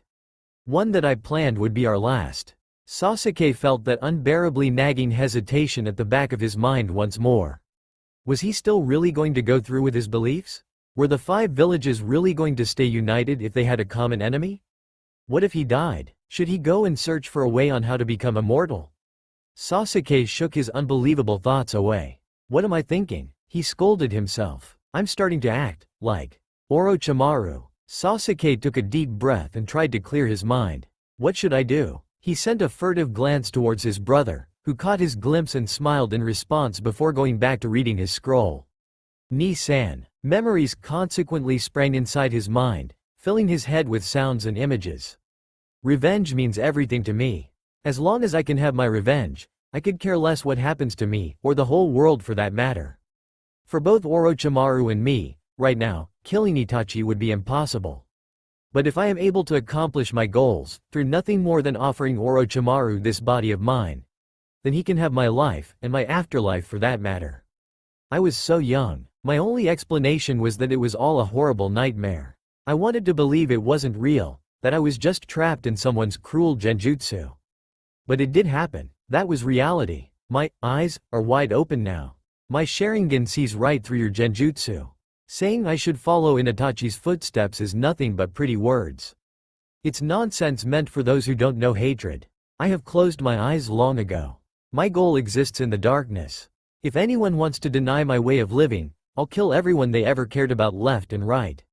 Maybe then, they'll understand a little of my hatred. They're all laughing. They're all laughing it up, at the cost of Itachi's life. Cackling like fools in unison, with no idea of the price he paid. All I hear in your laughter now is scorn and ridicule. But I'll change it. I'll turn your laughter into screams of anguish. Naruto. I told before. How can you, with no parents or siblings, possibly understand me? You never had anyone, so shut up, you outsider. I guess anything I say now would be pointless. When I saw you, I decided to follow you here to confirm whether or not what Danzo and Tobi told me was true or not. But that wasn't the only reason. When I'm with you I remember the way it used to be. I remember time spent with the brother that I looked up to, that I loved. That's why. The closer I get to you, the more I'm able to recall what those days felt like, and the more I'm able to understand you. The more I'm able to hate Konoha for the suffering they put you through. In fact, it's becoming even stronger than before. I do understand what you want me to do. It's probably because you're my older brother that you feel the need to put me on the right path. But it's probably because I'm your younger brother that I'll never stop, no matter what you say. As you'll always exist to protect the village, so will I to destroy it. Goodbye, brother. I can forgive you, but I can never forgive Konoha. I'm going to the battlefield. I will not let this village, and my brother, be wasted. Many things happened, but I decided to protect the village. And I will become Hokage. If, as you said, the reason why Itachi couldn't kill me was because my life was more precious than the village, then I feel similarly that Itachi's life is more precious than Konoha. That's all. I will acknowledge that you are strong. Because you are someone who knows the same pain of loneliness that I do. And that pain makes a person stronger. Then, in a memory deep inside Itachi's heart, Itachi, Fugaku closed his eyes. Take care of Sasuke. Uchiha Madara, with his blood-red armor and eyes who had gone through pain that had dulled. When a man learns to love, he must bear the risk of hatred. Kakashi, with his trademark mask and his seemingly painful past. Sasuke, you're more than just your clan, you're more than just hatred. Look deep inside your heart once more. Those who break the rules are scum, that's true. But those who abandon their friends are worse than scum. Sakura, with her tear-stained face and sincere voice. On that day, you taught me that solitude is painful. I understand that so well right now. I have family, and I have friends, but if you're gone, to me, it will be the same as being alone. I love you with all my heart. If you were to stay here with me, there would be no regrets. Because every day we'd do something fun, we'd be happy, I swear. I would do anything for you. So, please, just stay with me. Naruto, with his unwavering faith and his heart painted with naivety. Sever it just like that, huh? Then why do you even bother wearing that headband anymore? How can someone who can't even save his friends become Hokage? Isn't it so, Sasuke? I won't let Orochimaru have you. I will stop you even if I have to break every bone in your body. If so, then why? Why didn't you kill me then? Isn't that your way of breaking bonds? Sasuke. And Itachi, his brother. Well, Itachi was thoughtful for a moment. I would say that a village is created for its people. And we are a part of those people. If you want to kill me, despise me, hate me, and live in an unsightly way, run and cling to your life, and then someday, when you have the same eyes as I do, come before me. You are weak. Why are you so weak? Because you lack hatred. Meeting Itachi again, and losing him once more. If I had been open with you from the start, and looked you straight in the eyes and told you the truth, then I wouldn't have had to stand before you, from above, as a failure, telling you all of this. So this time, I want to impart this truth to you. You don't even have to forgive me. And no matter what you do from here on out, know this. I will love you always. That painful, annoying, yet loving poke on his forehead back in those days. Sorry, Sasuke, maybe next time. And Itachi, after their last fight, his blood smeared on his face. I'm sorry, Sasuke. There won't be a next time. Don't you remember anything? Naruto stared at him as if he were crazy. Remember what? Sasuke looked positively uncertain now. You really don't remember anything? Naruto huffed in irritation. And I asked you what I'm supposed to remember, moron. Sasuke sent him a blank glance. That's my line, moron. Before Naruto could retort in anger, he continued on, I don't get it. You're supposed to remember. How else are the fourth Hokage and your mother still alive? Naruto raised an eyebrow, now looking impatient. How else what? Just get to the point already, Sasuke. You're killing me here. Wait. Sasuke's eyes widened fractionally as a possibility occurred to him. Could it be the Kyuubi? Naruto, he said in a serious tone that made the blonde-haired boy quiet for a moment. You know about the creature inside you, don't you? Naruto's eyes widened in shock. A myriad of emotions passed his face, all with various levels of similarity of their own. There was indignation, fear, sadness, wonder, thoughtfulness, blankness, emptiness. And then there was confusion. How did you? Then denial. I don't know what you're talking about. Then anger. But even if I do have one inside it, what's it to you? And then the most shocking of all. Fear mixed with defensiveness.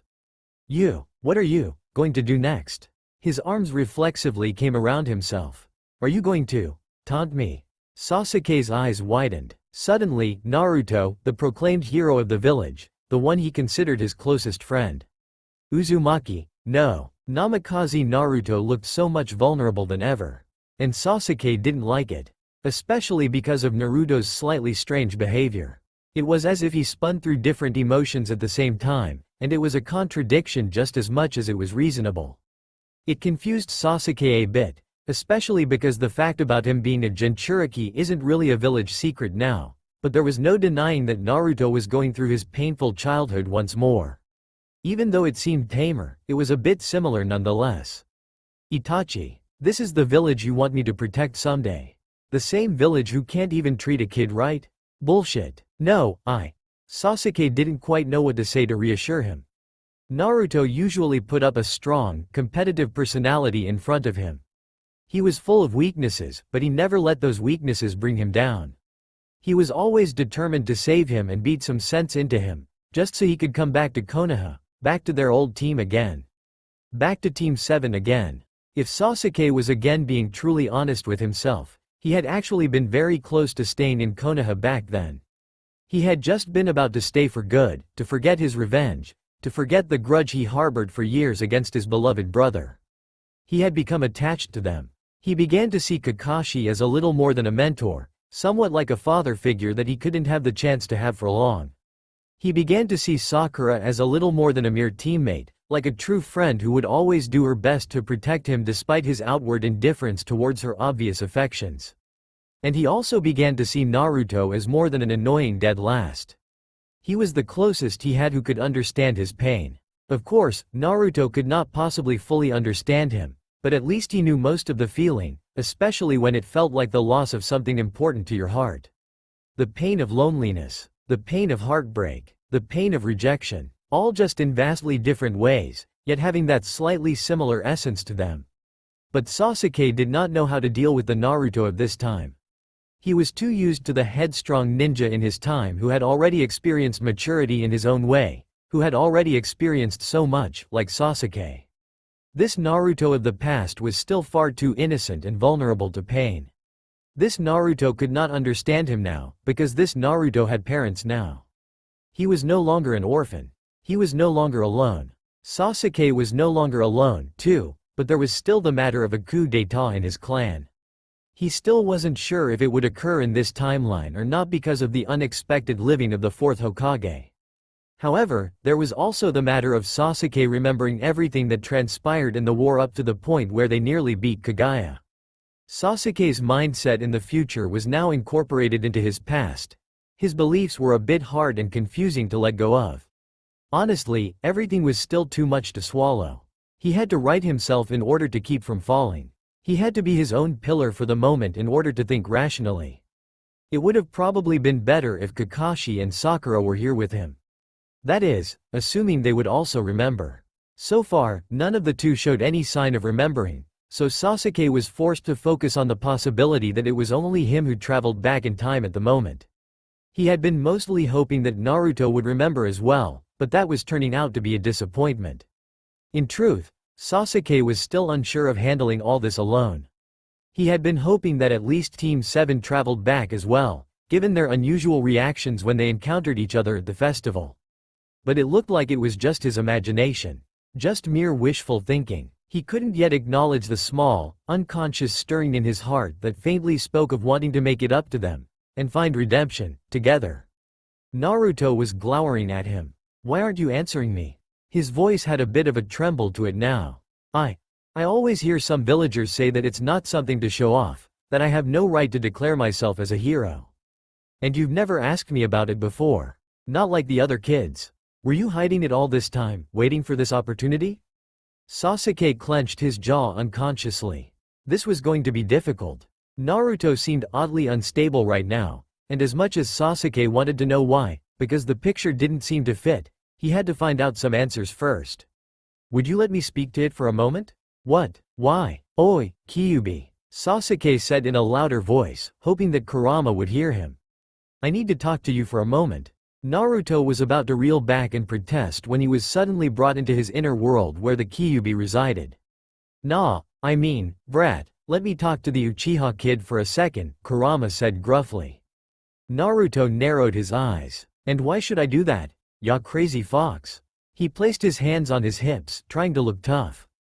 "And you finally show yourself, huh? You look pretty pathetic." He suddenly gulped when he realized the size of the creature before him, only just now grasping the great possibility that he could easily be stomped on by a simple swoosh of its paw despite it being locked behind bars. Powerful, really powerful, dat bayo." His voice trailed off and he squeaked when Kurama looked severely unimpressed by his display. Hey, he immediately protested. "I was just trying to praise you. Ungrateful, stupid fox." He muttered under his breath, feeling sorely offended. Kurama twitched. He forgot just how annoying and childish Naruto was as a kid. Apparently, even with his parents now alive, he hadn't changed quite a bit. It was actually amusing, though. That is, if the stupid kid wasn't hurling insults at him first. "Allow me access to your body and mind. Or else." Kurama loomed over him as dangerously as he could, causing Naruto to gulp once more in terror. I will eat you, and I will enjoy it. I will sprinkle you with salt and pepper and make you a topping in my ramen. Naruto's jaw dropped to the ground. You have ramen in here? That's awesome. Where is it? Wait, no. I don't want to be a topping in ramen. Kurama's sweat dropped. You already are, though, in a sense. Your name is Naruto, after all. This kid is still an idiot. Hey, glad to know that nothing has changed about him even though he doesn't remember. But I don't trust ya. Naruto said stubbornly. I mean, what if you gobble Sasuke up and make him a topping in ramen instead of me? He ain't delicious, that's for sure. Kurama stared. And I suppose you would know what he tastes like? Naruto spluttered. Wah, ew, no, yuck. Kurama sighed loudly. Give me access now, Naruto. This is important. I know that your dinner time is important, but I won't let ya eat Sasuke, dat bayo. Naruto nodded to himself vigorously, obviously satisfied with his dedication. He's my friend. My closest friend, in fact. Kurama peered at him curiously, now intrigued. But you've only met him a few times. How can you say that he is your closest friend? Naruto scratched his head in response, looking a little puzzled. Huh, that's right. Kurama decided to dwell in deeper. Perhaps he was onto something here. You two have never even talked properly before. You don't know each other that well. That time in the festival was only 3 kids playing with each other for a short while. That's right. Naruto muttered with a few nods. But then he looked up at Kurama with a bright twinkle in his eyes. Suddenly, I just thought of him like that. Sasuke is my closest friend. He and I have gone through a lot together, ya know. Thanks for walking me home, Ino-chan. Ino gave her a wry smile. No problem, Sakura. Just remember. We're rivals starting tomorrow for Sasuke-kun's love. Sakura watched Ino's retreating back, suddenly feeling very uncertain. Is it really necessary? Can't we just become friends? But maybe Ino-chan just doesn't want to be friends with me. With that thought in mind, Sakura hung her head low and went inside her house. After greeting her parents, "Oh, Sakura. Why did you come home by yourself? I was just about to go pick you up. I know you're starting the academy now, but you're still 5, you know." She went to her room and laid on her head, staring at the ceiling. She remembered the way she acted towards Naruto earlier and almost burst out crying again. Naruto didn't deserve her ignorance, he didn't do anything wrong, after all. But she had been scared. So scared that Amy and the others would pick on her even more if she talked to him. She couldn't even glance over towards Sasuke in class because she felt like Amy had eyes everywhere. Deep paranoia was rooted in her system and she couldn't let it go. Of course, deep inside her, she didn't like being afraid all the time. She wanted to be able to stand up for herself, but she didn't know how. What was she supposed to do, anyway? Her parents brought her up to be polite, mild-mannered, delicate. They did not bring her up as a brute or some sort of war freak individual. Kakashi always told her that the best way to handle conflicts was to ignore them, while Mebuki opposed slightly, saying that the most preferable solution was to go to the one which provided the most peaceful result. Sakura had to choose to stay quiet so as to not cause any more trouble. But if it had already gone this far, was it still really worth it? You mean you don't know what's going on, either? Sasuke's statement was left hanging in the air for the briefest of moments before Kyuubi Naruto shook his head. Like you, my memory is blank of what exactly happened in that climactic fight against Kagaya. The Kyuubi's voice, a little gruff and lower than its vessels, now sounded considerably subdued. I suspect that time went back to the attack on Konoha just before Uchiha Obito could extract me from Uzumaki Kushina, because there was a momentary blackout experience before my memories eventually came flowing in. I also suspect that the reason why I can remember is because we Biju are not bound by the laws of time. We are a large part of chakra itself. Thus the intended effect of time travel cannot do anything to us, like alter or erase the memories in our minds. However, this is only a speculation for now since I cannot contact them in any way to confirm. Sasuke still looked as puzzled as he could be. Then why'd I remember? And why now? Kurama shook his head once more. I do not know. I have no awareness of what's going on. What I can hypothesize, however, is that if I remember, then it is a big possibility that the 4 of you, or maybe even just one of you, turned back time, even though that's a huge stretch in itself. The performed time travel technique has already made its first ripples in the pond, Not to mention that I willingly saved Naruto's parents from their destined deaths. So the future is not simply something we can predict now. Kurama's expression turned into that of deep contemplation. I do wonder about one thing, though. Sasuke gave him a sidelong glance. What is it? When I came to, I was already out of Kushina's body. Kurama recounted the events. It was as if I was already extracted from her, yet she did not die. From what I heard, she did not even feel as if the extraction actually happened. I am thinking that it is because I am not actually a part of this timeline itself. And by that, it is understandable that I do not belong inside Kushina. Therefore it would seem then that she was never a Jinchuriki in the first place, which may be one of the contradictions in the time alteration. It will also explain the fact that I wasn't automatically inside Naruto as well because he has not traveled back in time. Though I would like to think that he has not yet traveled back. Sasuke gave an almost imperceptible nod, absorbing the information inside his mind. That is what I am hoping for as well. Kurama glanced at him. I suspected that you and Naruto have different beliefs to enact upon the world and that Naruto would not be particularly happy with it. I will ask you this now, will you still go on through with it? When Sasuke did not reply, Kurama went on, I would rather prefer that you not. In this timeline, you have your family back now, do you not? Shut up. Sasuke turned his head away. That's none of your business. Kurama frowned. It is not in my nature to make pointless small talk, anyway. I will give Naruto access back to his own body. Perhaps our next talk will happen soon. The vibrant red color in Naruto's eyes began to fade. Oh, and Uchiha. Kurama's tone was deceptively casual. Naruto, before eventually giving me his body, told me something interesting. Sasuke didn't turn his head, but Kurama knew that he was listening judging by the immediate, minuscule tensing of his shoulders. That boy, he told me. A soft smile played upon Kurama's, rather, Naruto's, face. That the two of you have gone through so much together. And that you are his closest friend. That got a reaction out of Sasuke. Quickly, he turned around, his eyes wide in shock and disbelief. Kyuubi Naruto's face stared back at him, though the red in his eyes was almost gone now.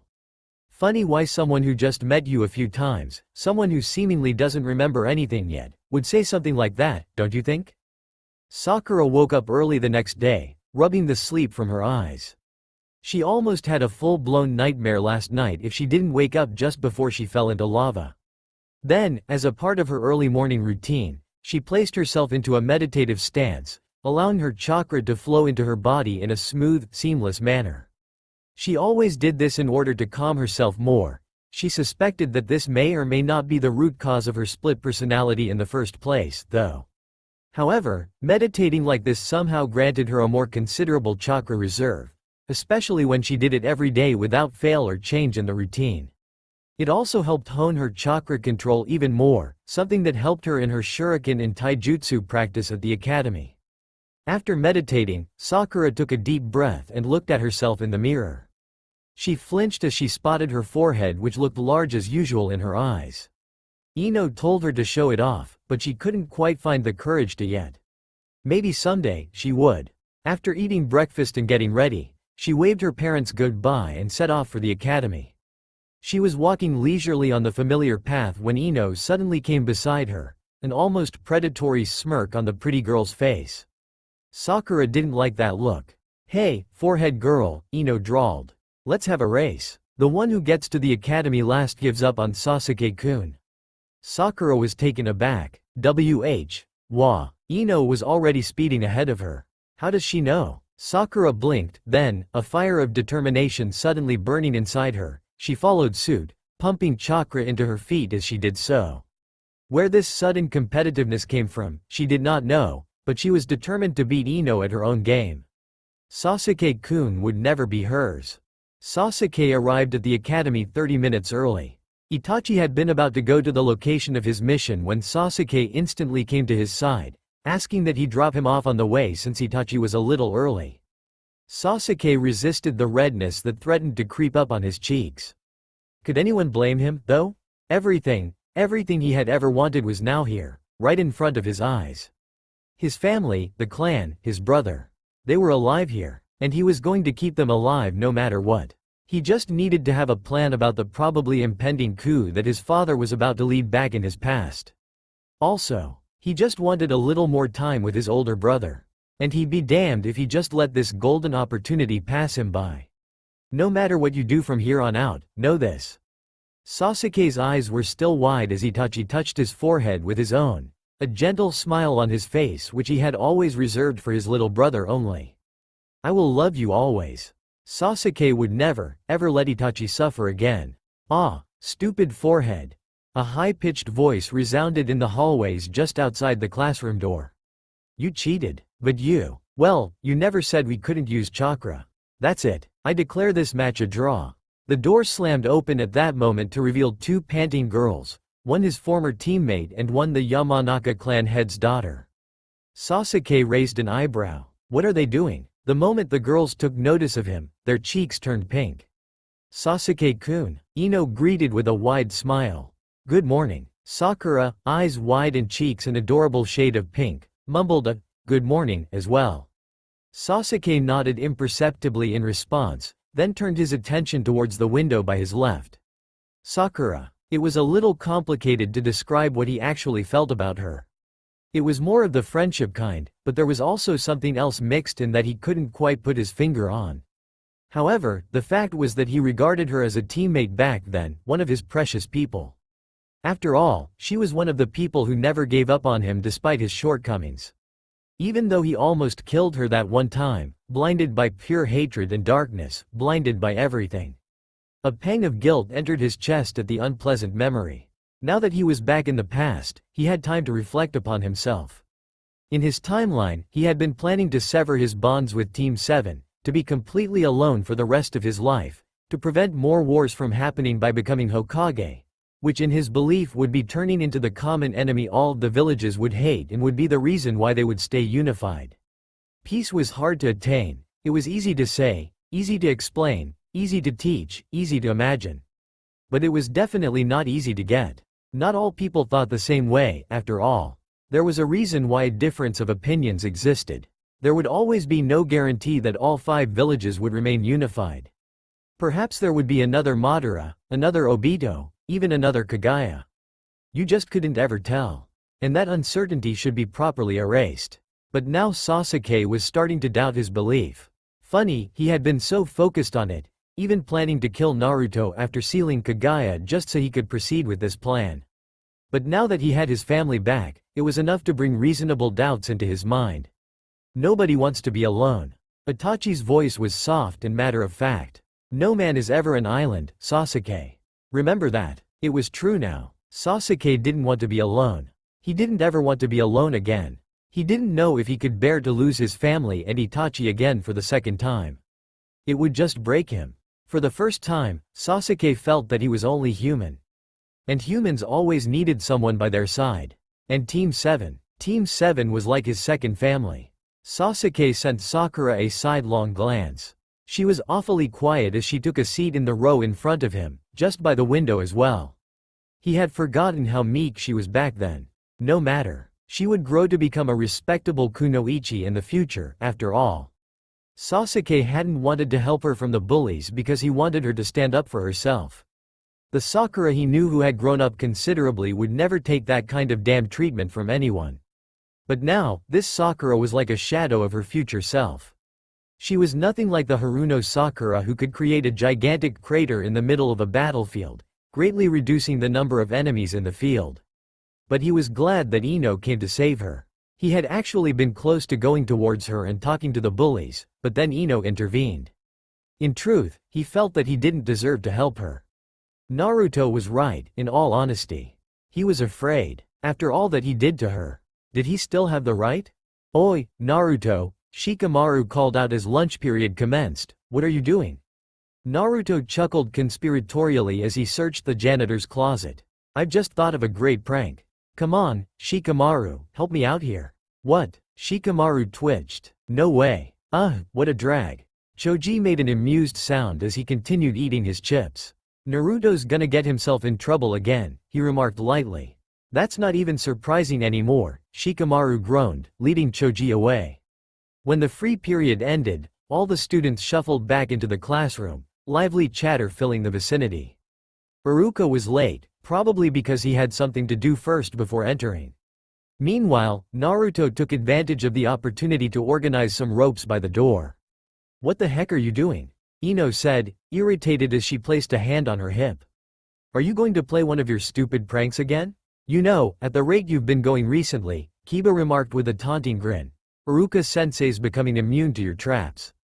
"Well, he won't be able to dodge this one," Naruto said, laughing boisterously as he finished setting up. "This may be my greatest prank yet." "Hey, you're going to get us all in trouble," Ino accused. "Hey, leave him be," Kiba said, mirth filling his tone. "This might be entertaining to watch." Sasuke heaved a sigh. Same old class clown. Sakura, who was seated not too far away from him, sweat dropped. Naruto-kun, you mustn't," Lee began, about to admonish his classmate gently when the door suddenly opened. Iruka's apologetic face showed up. Sorry about that, class. My colleague had a little trouble with." He never got to finish his sentence, for a large bucket filled with bright orange paint fell on his form, covering him with the obnoxious pastel color. But that wasn't all, unfortunately. Another bucket was triggered, decorating Iruka with large, sticky confetti that seemed like it was mixed with heavy, slippery oil. Ha ha ha ha. Naruto had tears in his eyes as he rolled around the floor in laughter. I'm gonna remember that look on your face forever, Iruka-sensei. Ha ha ha. Naruto oh. Iruka hollered, enraged. Kiba tried his best to suppress his chuckles. This is gold. Naruto-kun. Hinata muttered, eyes wide and fearful. Iruka chased after Naruto, the latter still laughing as he prepared to jump out of the window. However, the floor was apparently covered with a mixture of oil, confetti, and paint, so Iruka shrieked as he rolled over the floor and hit the wall. "Yeah," Naruto cheered. Then, he glanced at his classmates mischievously. Shikamaru knew that look. Oh, no. Dread pooled up in his stomach. "Shikamaru?" Choji inquired, confused. But it was too late. Naruto pulled on a thin string, which looked barely perceptible among the dull brown wallpaper, and grinned. Consequently, a series of traps were triggered. Apparently, there were well-concealed buckets above, made to imitate as mediocre parts of the ceiling. The string caused all of them to tip forward, spilling their contents onto the people below. Everyone shrieked as they were covered in either paint, oil, confetti, or a mixture of all three. Ino screamed in rage as she strode over to where Naruto was, coated in heavy oil. Sakura, in spite of her fondness towards the blonde-haired boy, momentarily and purposefully forgot their friendship, cracking her knuckles as she prepared a well-deserved payback for her paint-covered body. Sasuke grunted in deep irritation as he felt the uncomfortable oil and confetti take refuge on his skin and clothes. "I will kill that moron before this day is up," he promised to himself. "I thought so," muttered Shikamaru as he tried to camouflage himself into his seat, his hair and skin matted with bright orange and yellow colors. "That idiot," Kiba howled, trying to clean the oil off of Akamaru. "Hinata, you okay?" Hinata nodded meekly, wincing at the creative curses Kiba muttered under his breath. I hope this isn't permanent paint." Tenten groaned. "Namikaze. Naruto." Neji growled dangerously as he peeled off the sticky confetti from his face, swiftly activating his Byakugan. The number of students who were pissed off increased dramatically by the minute, their auras radiating promise of a painful death. "This will not end peacefully," Choji said, still protecting his bag of chips from the horrors of oil and paint. Naruto, completely carefree and simply uncaring about his possible murderers, jumped out of the window, his laughter still echoing inside the classroom. Then chaos ensued. Almost every single person went outside, chasing after him fervidly. Poor Iruka was stomped on and forgotten on the floor. "We should take him to the infirmary." Shikamaru's voice resounded in the relatively empty classroom. "Yeah," Choji echoed, feeling sorry for his teacher. "Naruto." Iruka muttered weakly and vehemently, his eyes still slowly rolling to the back of his head. "You, little." After class, Sakura sighed and packed her things into her bag, having finished cleaning herself up. They had not found Naruto, much to their dismay, since the little knucklehead was good at hiding himself, so they swore to get back at him first thing tomorrow. Today, she planned on going to the library to research on chakra. Iruka told them earlier in the morning before that horrible afternoon incident that the assignment was due in 2 days, so now was the best time to start working on it. She arrived at the public library without delay, immediately going over to the chakra section. However, she seemed to have misdirected herself, for she accidentally stumbled upon the seals section. She was about to go back and retrace her steps when she suddenly spotted an interesting scroll. Byakugo no In, she read off the label. Senju Tsunade. Huh? Naruto, this is the second time this week. But, Mom. No buts, young man. You may think you're a big badass now, but you're still 5 and starting your 4th month at the academy. Minato opened the door at that moment and saw an argument between his wife and his son. Blinking in confusion, he asked, "What's going on?" Kushina looked at her husband and sighed, a distinct tick mark on her forehead which indicated her irritation. "Minato, your son here insists that he go home by himself after classes." Naruto sent his father a pleading look. "Dad, I can get home by myself. Mom doesn't need to pick me up." Kushina turned to him, furious. "And why not, young man? You are still a child, ya know. And our child, at that. What if some bad men kidnap you again?" Naruto hung his head low. But he never told his parents about the verbal bullying of some of the villagers. He didn't want them to worry. And he knew that they would never let him go if they knew about it. Minato went over to his son, placing a hand on the young boy's blonde locks. "Naruto, your mother has a point. If something ever happens to you, or if someone does anything bad to you, well, that person will die for even trying," Kushina muttered from the sidelines. Minato sent her a look. "Anyway, Naruto," he began soothingly. "Your mother and I love you very much. You know that, don't you?" Naruto still had his gaze to the floor. Yeah, his cheeks and ears were already blaring red from embarrassment. Minato leaned in to whisper into his ear. "Just give in to your mother or she'll clobber us both. I really don't want to go to the office tomorrow with a black eye." Despite his embarrassed state, Naruto emitted a snicker. "Dad, you're so whipped." Kushina kneeled down to her son's height and started stretching his cheeks rather painfully. "I know you feel embarrassed, but I'm still picking you up whether you like it or not." "Got that, mister?" Naruto yelped. Okay, but," Naruto thought as his gaze rested upon his mother's angry face. "It's not that I'm embarrassed. It's more like, I'm not used to it. I'm too used to being alone." "Huh? Alone? How? When?" "All right. Today will be practice matches," Iruka announced, his eyes scanning the list of names which he prepared for the day. "Everyone get to the field now." "Practice matches?" Sakura thought, feeling a small sense of dread seeping into her veins. "I'm not very good at taijutsu."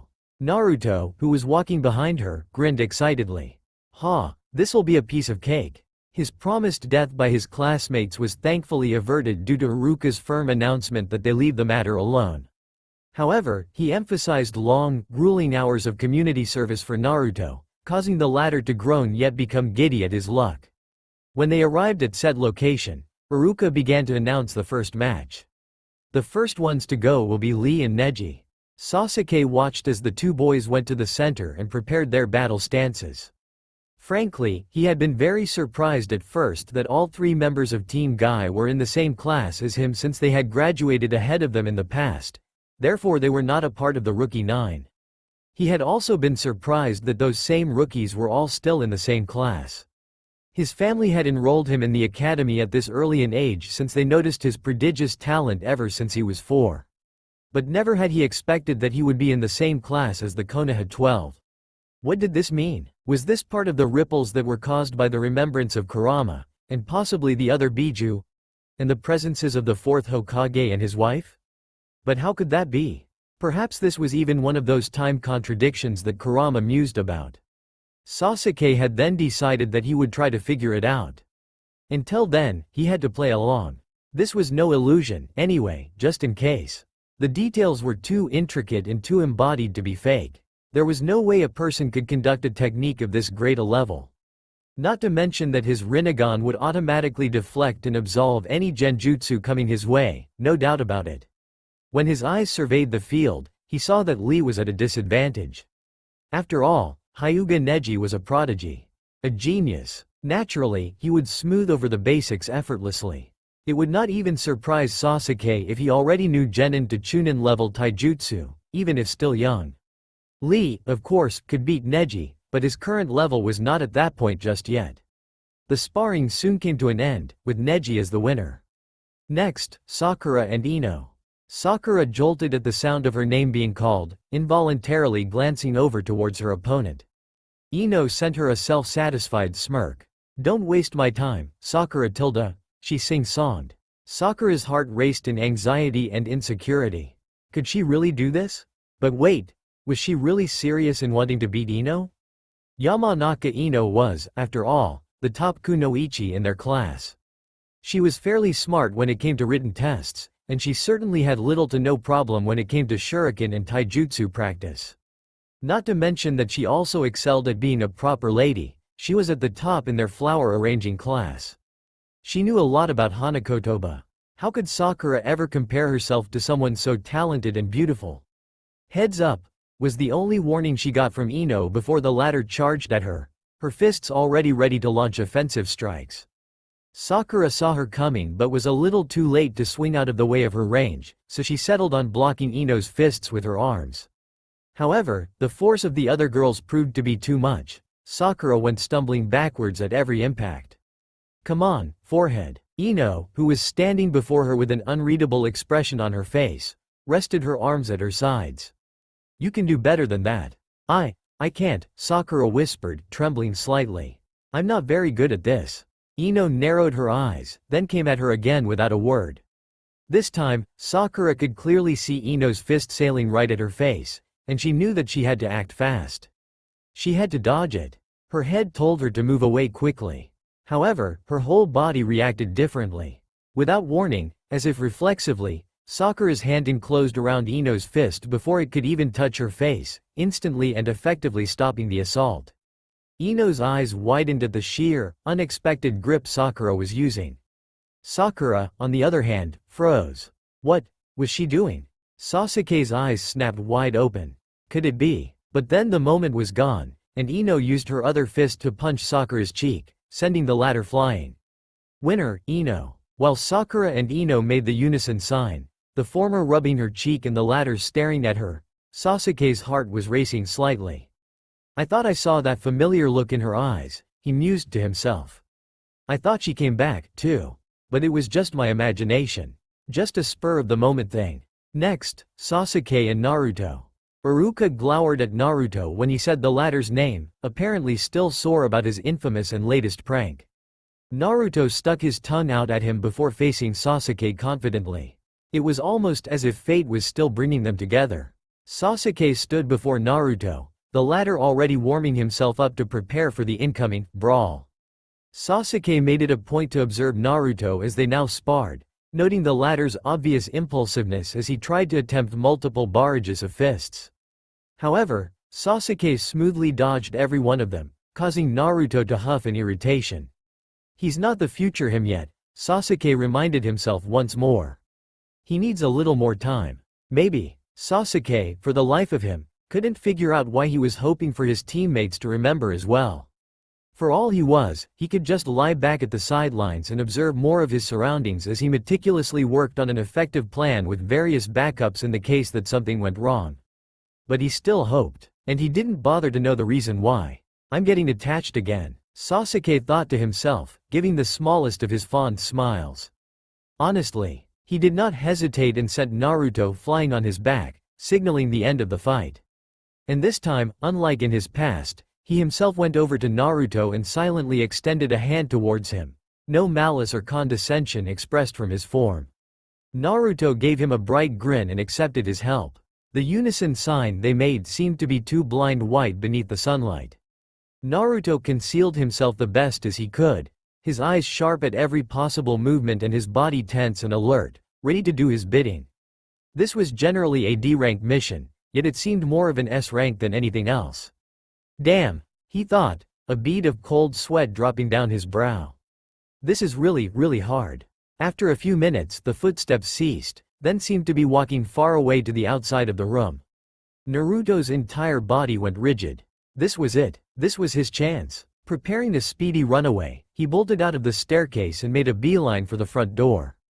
Then a prompt, loud cough came from behind him. "Naruto." The voice was sickly sweet, Yet it had an unmistakably menacing underlying tone to it, sending chills down Naruto's spine. Just where do you think you're going without even eating breakfast, mister?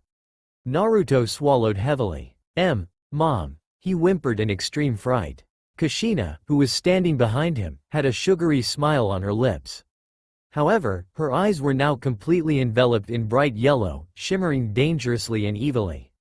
Her bright red hair was hovering upwards by the tips, making her aura even more terrifying. You thought you could escape from me, Her smile grew wider, increasing her scariness factor.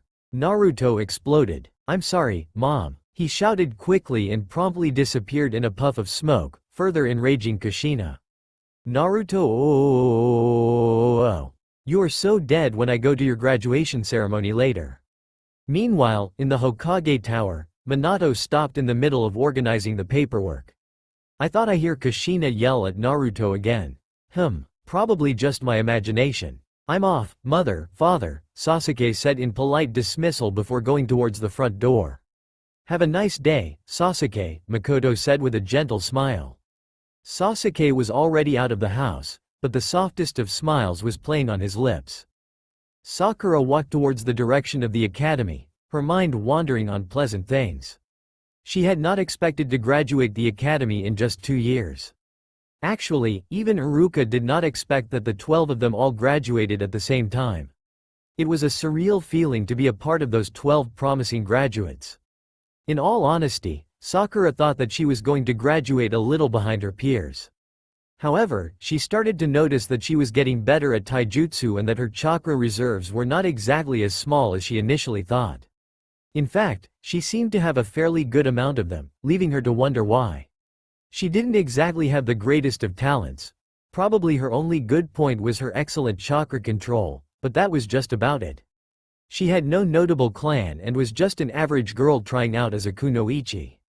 Though she had to admit that her book smarts played a big role in her graduation. Her hand lifted to her forehead only to be blocked by a considerable amount of hair.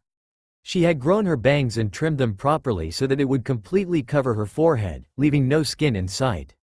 Her bangs even covered her eyebrows. Her hair was already long enough to reach her waist.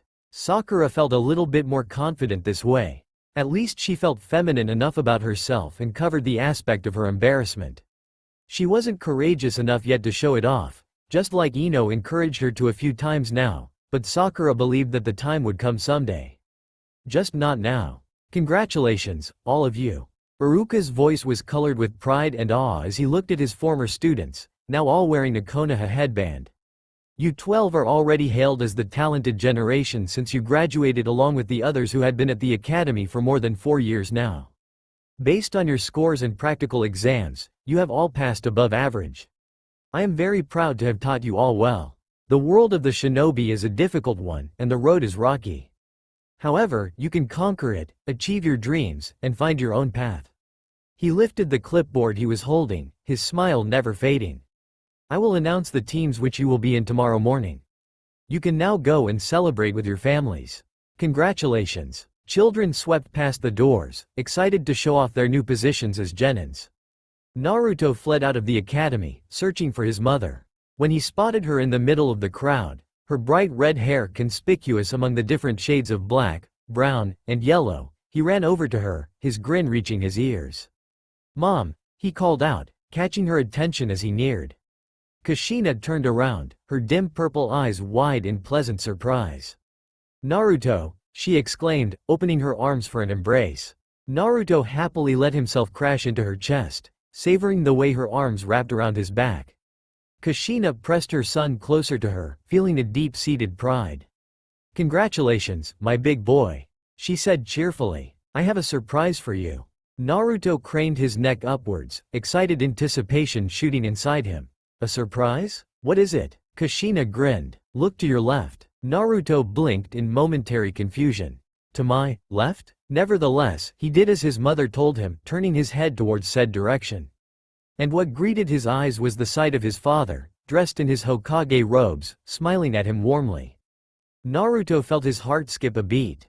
Here was his busy father, finding the time to attend his graduation ceremony. Naruto choked up inside. Suddenly, a burst of happiness flooded his chest down to every vein in his body. He was so happy that he couldn't breathe for a short moment, and all in his mind was that he was so lucky to have parents like this. So lucky that he wasn't alone anymore.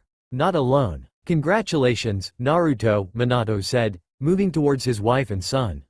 Some of the people on the crowd stopped to stare at him in awe, parting to give way to their Hokage as he passed. Dad, Naruto exclaimed, running over to his father and crashing into him, squeezing his waist. Oof. Minato stumbled a bit, but held himself in place as he reciprocated his son's rather forceful embrace. You've certainly gotten stronger, haven't you, Naruto? He chuckled, ruffling his son's unruly locks. He's really happy you're here, Kushina said, coming beside him. I'm glad you found the time. Minato smiled at her, diffusing his usual comfortable air of congeniality. I wouldn't miss this for the world. That looks like a happy family, Makoto mused with a secret smile, glancing over to Minato, Kushina, and Naruto. Itachi, who was standing beside her, frowned minimally. About Naruto. Yes. Being the Kyuubi's vessel, it must be difficult for him. I'm sure you've only just heard about the awful rumors slowly spreading around the village, Makoto said, her tone instantly turning somber. He's not dangerous like some people say. Don't ever believe them, Itachi. I am not sure if Kushina and Minato know about this, but I won't stand for Naruto being treated in a horrible way. Itachi glanced at her. I understand. He turned his head, spotting something. Sasuke's coming. Makoto followed his gaze, a smile breaking out from her lips. Sasuke. Over here. Mother, Ni-san, Sasuke greeted, panting slightly as he came to a stop before them. Where's father? Your father's just running a little late, but he's already on his way here, Makoto assured him, pulling him into an embrace. Congratulations, Sasuke. Your father, brother, and I am very proud of you. Sasuke gulped, feeling overwhelmed, and hid his red face from his family by sinking into his mother, reveling in pleasant feelings. Itachi watched his little brother with a smile on his face. You may be able to surpass me yet, oh Tuto, he teased lightly. Sakura beamed as she was congratulated by her parents, feeling pride in her accomplishment. She could feel her confidence growing steadily. She was already starting to express how she felt for Sasuke, and she hoped that he would eventually feel the same way. She liked him so much for a reason she could not fully understand, only that she marveled at his skills, his looks, and his eye, so red. His other eye, enveloped in purple. His eyes are like an assortment of swirls, pulling her in, destroying anything with ease. Sakura swung back to the present, her mind reeling from the brief imagery. What was that? What was it trying to tell her? Suddenly, her world turned hazy. Sakura's eyes darted around in confusion and panic, seeing people's lips move slowly and hearing sounds come out of their mouths. She felt a mild dizziness overtaking her head, but she shook it away, focusing on her surroundings. I feel sorry for the Hokage and his wife, a woman said not too far away from where Sakura was standing. To have a demon kid like that, it must be terrible. Sakura's breath caught up in her throat. They must be keeping up appearances, a man mused beside her. They can't be happy with a dangerous monster lurking inside their son. The Kyuubi was truly frightening. It stood over the village, thinking about its next move. If Yondaime-sama hadn't been there to confront it the moment it appeared, we would have all been dead by the next minutes. Isn't that boy dangerous, then? Yes, he is. However, his parents are the Hokage and an elite Jonin. We can't do anything about it. And most of the people regard the boy as a hero, just as the Hokage announced him to be. But they must be crazy. Speaking of parents, that poor Uchiha boy.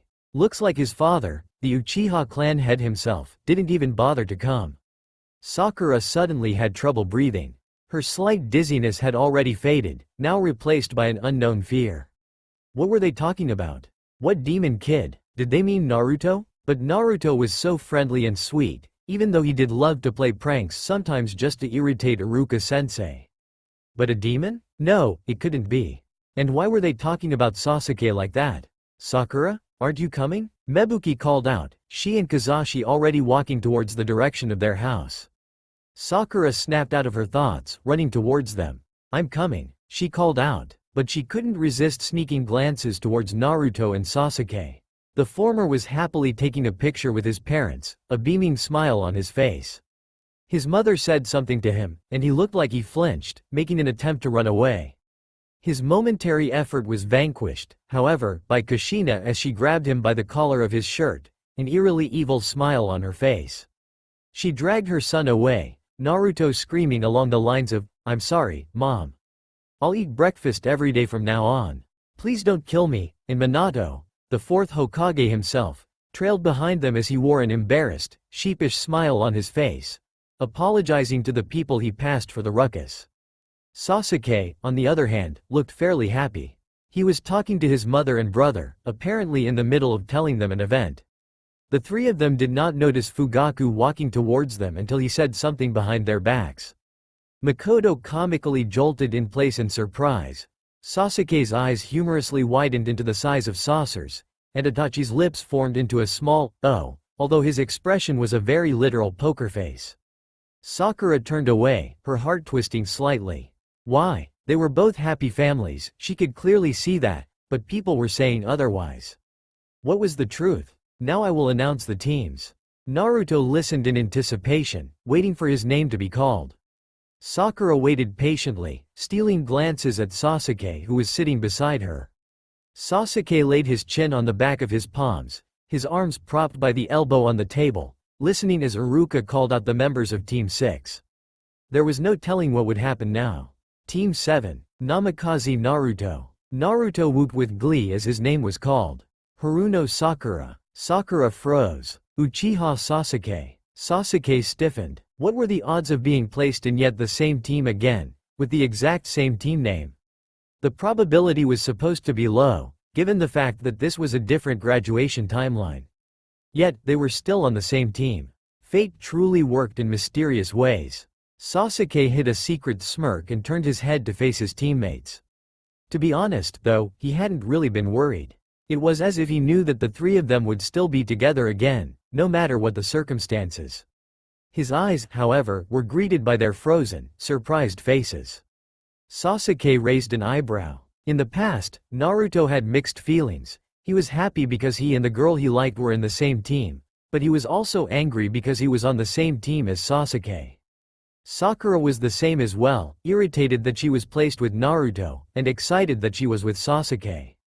Never had Sasuke expected their current unusual expressions.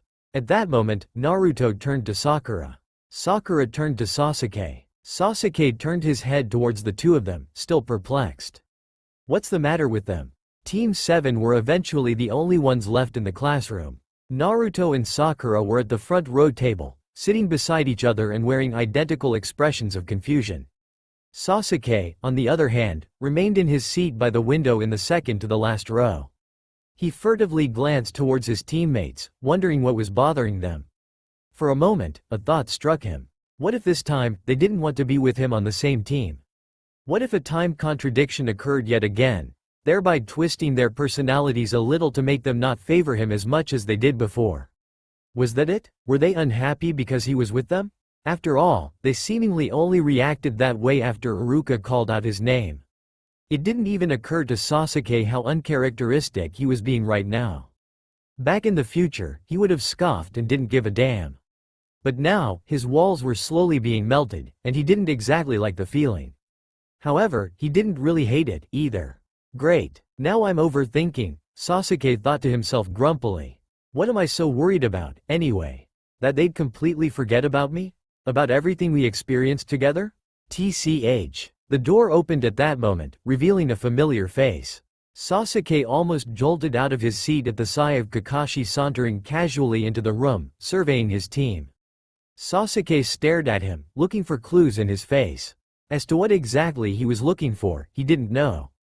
"Ah, sorry I'm late," Kakashi said in that usual nonchalant tone of his. "Late? Damn, I was so engrossed in my thoughts that I didn't even notice the time." Sasuke slowly stood up. "My first impression of you all is, well." Kakashi took another look at his students. Naruto looked to be deep in thought. Sakura looked like she couldn't quite get what she was thinking of. Sasuke was standing up, his expression completely blank, completely devoid of all emotion. Kakashi sighed. "Weirdos," he remarked. Meet me at the bridge near the training grounds after lunchtime. See you all there. He disappeared with a poof. Sasuke was still a little puzzled by the unusual tension in the room. Naruto's voice echoed among the walls. Have you guys felt anything weird earlier? Sasuke raised an eyebrow in question when Sakura jolted instantly from her seat.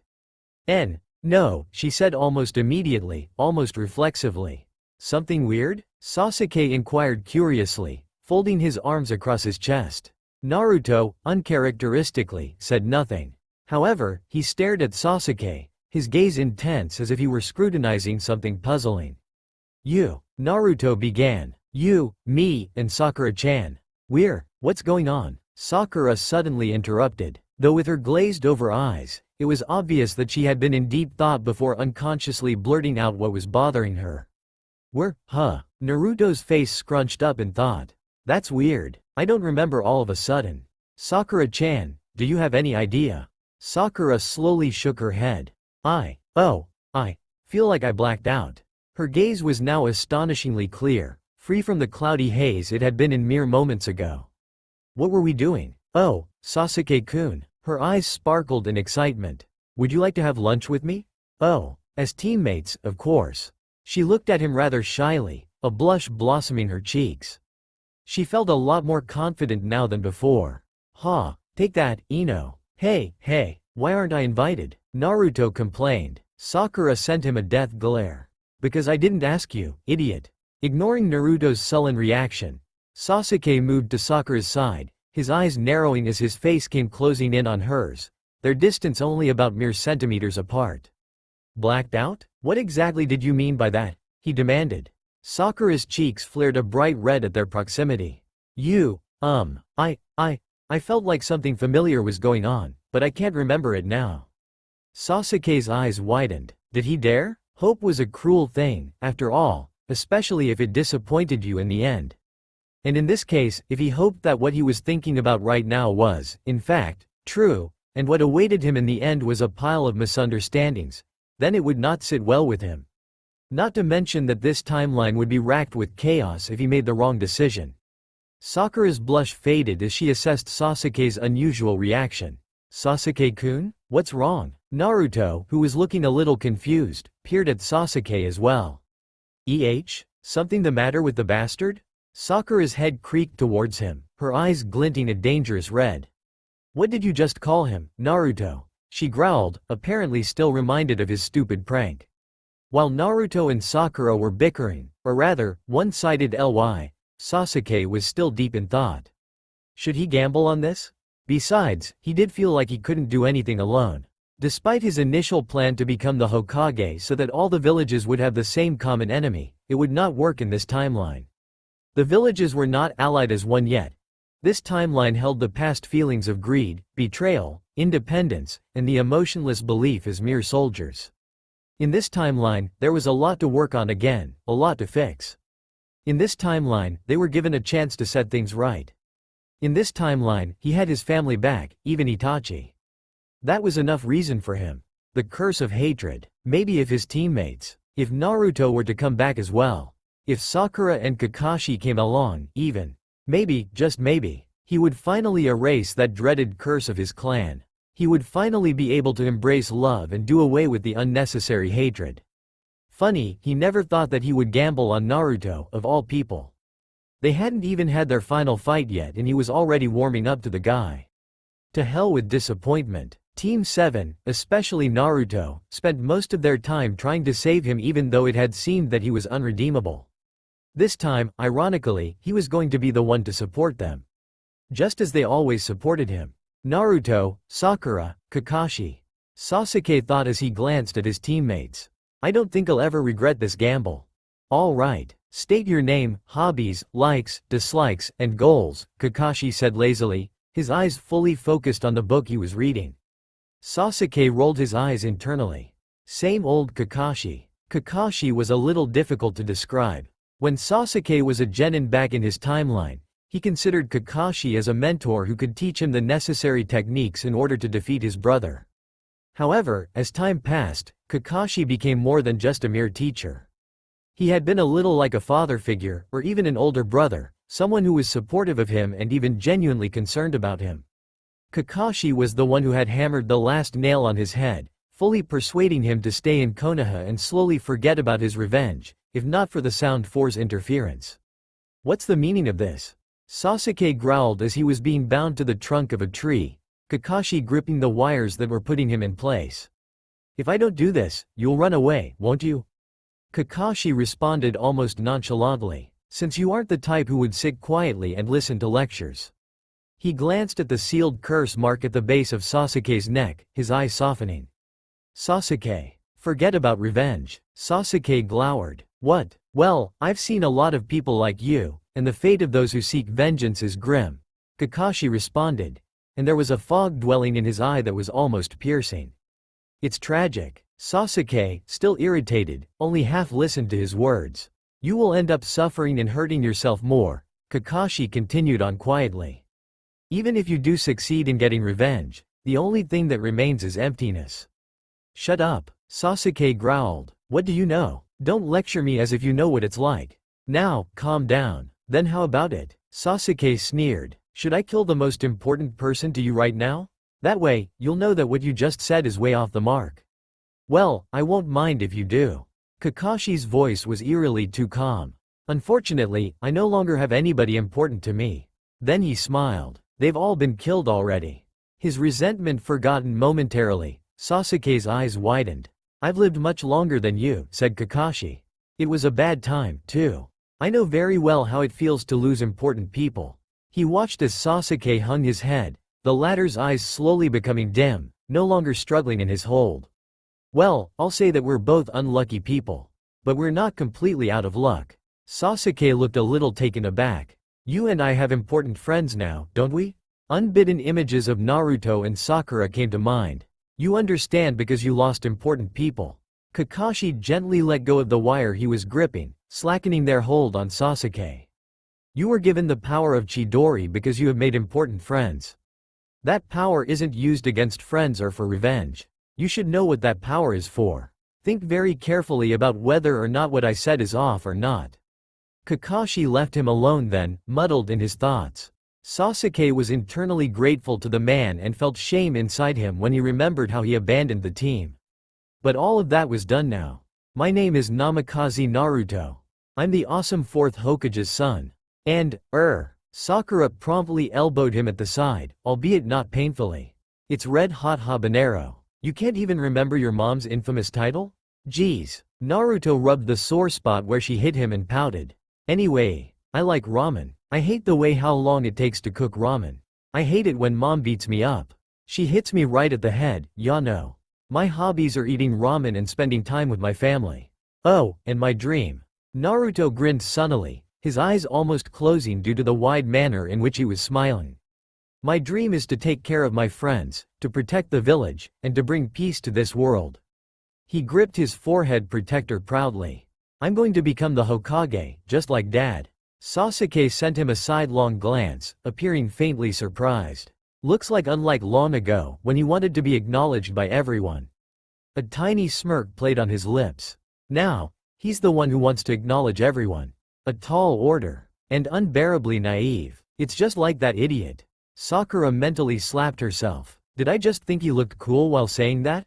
Inner Sakura was seething indignantly. Get a grip, Sakura.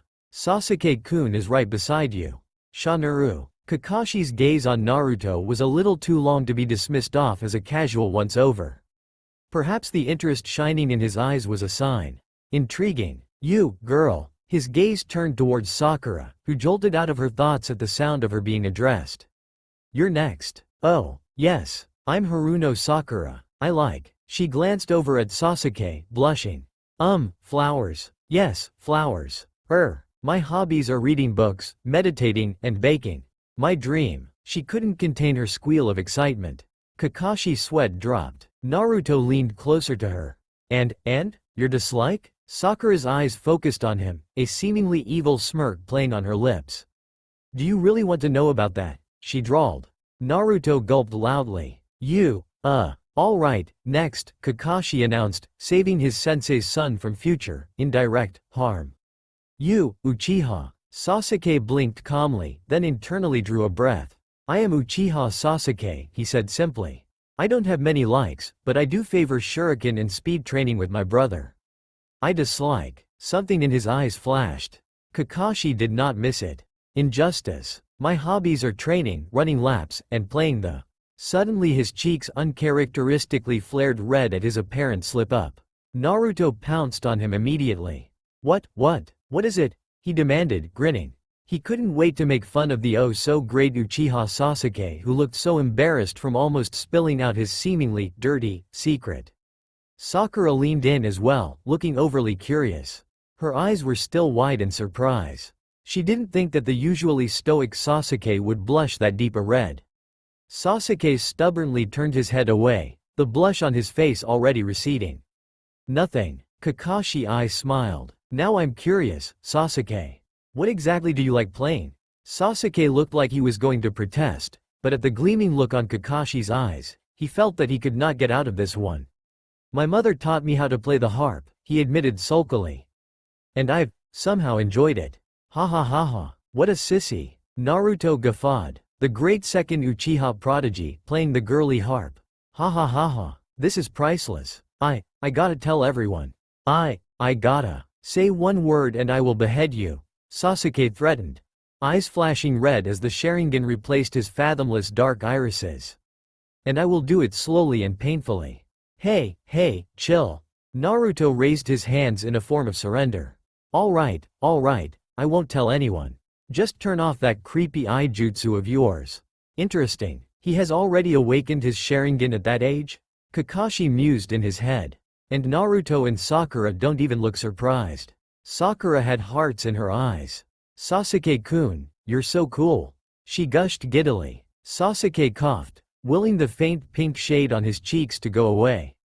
My dream is for peace as well. He ignored the way the three's eyes widened in surprise.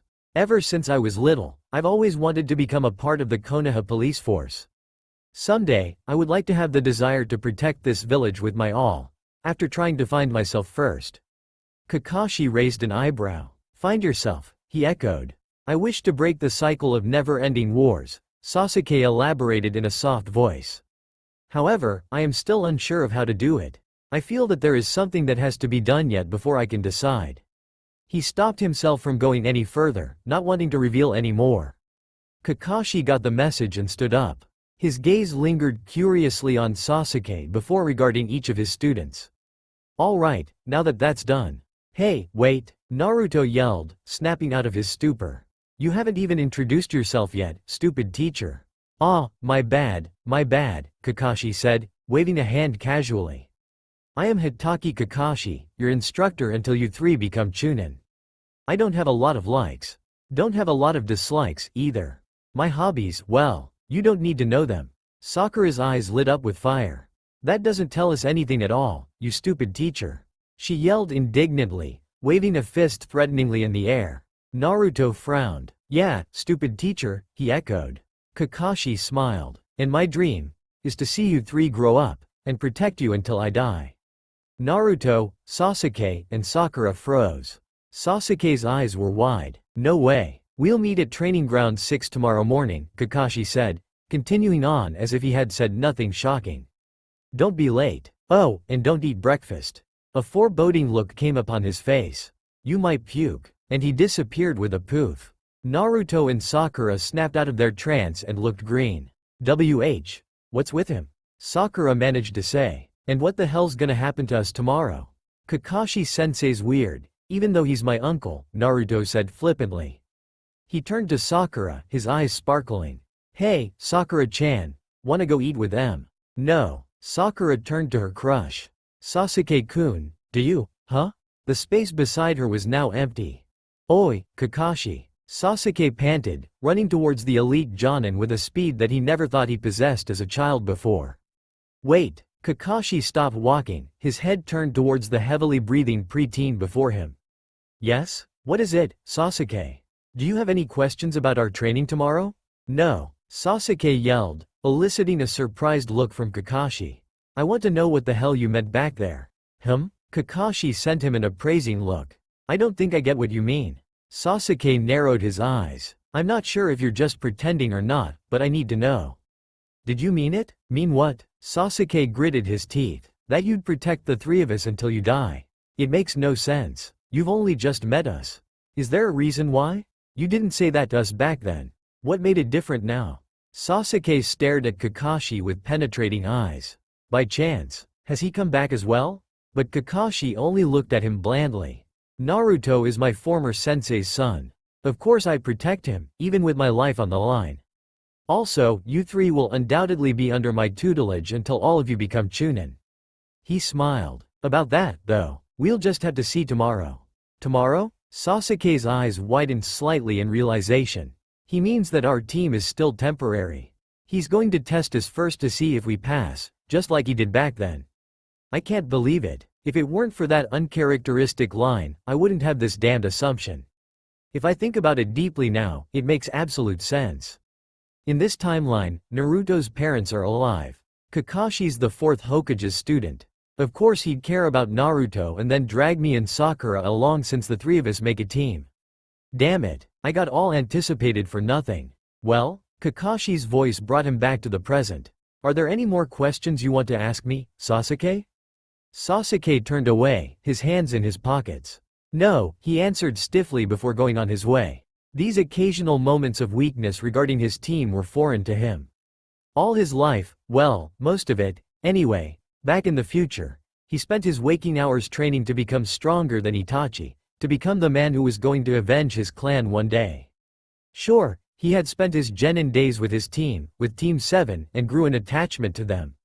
It had been promising and full of warmth. He never had to only listen in the sidelines because he was a part of them, not a spectator. However, it felt like it had been too long since he was exposed so much to their friendship, to their interactions. Back in the war, they were temporary allies working against a common enemy. Here, however, Sasuke was confused. Of course, there was no reason to keep them away anymore. His family was here. Everything he had strived for was here, in this timeline in which he had been granted the chance to live in. Everything was far too real, far too intricate to be a powerful genjutsu. The infinite Tsukuyomi couldn't even hold a candle to this. In the infinite Tsukuyomi, the genjutsu showed the people their wishes, their wants, their obscured desires. It created a world, an illusionary dream, and would continue to satisfy the person for a stretch far beyond the boundaries of infinity, probably. Kagaya, however, from what he could remember, could not possibly be able to place the four of them into a genjutsu in the dimension they were in. His Rinnegan, again, could have also made sure that he would not get caught in it. So this was definitely real. And it was frustrating because there were now many enemies out there waiting to strike. In the future, peace was already a possibility since all 5 great nations were united. But here, it all went back from scratch. Sasuke actually desired peace as well, because he even went so far as to resign to becoming alone for the rest of his life just to keep all the nations allied together, even though his way was a little twisted. And lonely. Which was why when he noticed a glaring possibility that his team, especially Naruto, possibly made it here as well, he began to hope. If it was them, they could find a way. Sasuke, deep inside, felt that he could not do this alone, something that he pondered to himself over and over again. He couldn't confide in Itachi possibly yet. He had to figure out all of this with his team. After all, Team 7 was the one that almost defeated the rabbit goddess herself. Otsutsuki Kagaya. They could do this. As Sasuke walked towards the direction of his house, he wondered why all of the genin teams were still the same in this timeline. He wondered why Kakashi was a Jonin teacher this early. He also wondered why Iruka became a teacher right after he became a Chunin. There were so many things that were different in this timeline, yet they still felt the same even though they should have happened 5 years from now. Tomorrow, Sasuke swore to himself. Tomorrow, I'll think more about this once Kakashi passes us. Naruto yawned as he walked past the entrance to the training grounds. He had been especially woken up by his mother and yelled at when he didn't get up immediately. Kakashi had better have a good reason why he needed them here this early in the morning. As he walked, he remembered the conversation he and his parents had while having breakfast. So, Kakashi asked you 3 to be at the training ground today? Minato inquired, lowering his newspaper so he could meet his son's eyes. Yeah, Naruto replied, sadly watching Kushina chewing on her bacon and eggs. It's too early, though. Man, that guy must be a real early bird. He even told us not to eat breakfast. Suddenly, both Minato and Kushina gave knowing chuckles. Naruto looked at them in confusion as their eyes met, obviously having an inside joke between them. What? Wait, don't tell me. Naruto eyed his parents carefully. Is he gonna smack me on the head if I'm late? Or kick me in the butt 3 times? Or worse, starve me the whole day? His inquiry only extracted full-blown laughter from Kushina and an even heartier laugh from Minato. Ah, well, Kushina said after a few minutes of getting a breather, wiping tears of mirth from her eyes. I guess you'll have to get going if you want to find out, Dada Bane Tilda. Man, what is it with them? Naruto muttered, I can't figure it out. When he reached the 3 log posts, he saw that Sakura was already there, reading a scroll which he couldn't recognize. Good morning, Sakura-chan. Naruto greeted, his voice becoming chipper at the sight of his crush. Morning, Naruto, Sakura greeted back absently, albeit in a drawl since she was busy scanning the contents of the scroll. Naruto looked around, confused. Huh? Sasuke ain't here yet? Funny, I thought he's always early. That prompted Sakura to look up. I think Sasuke-kun probably overslept. There's no way he'd be late in our first training together as a team. Suddenly her cheeks flared pink, and her eyes averted to the ground.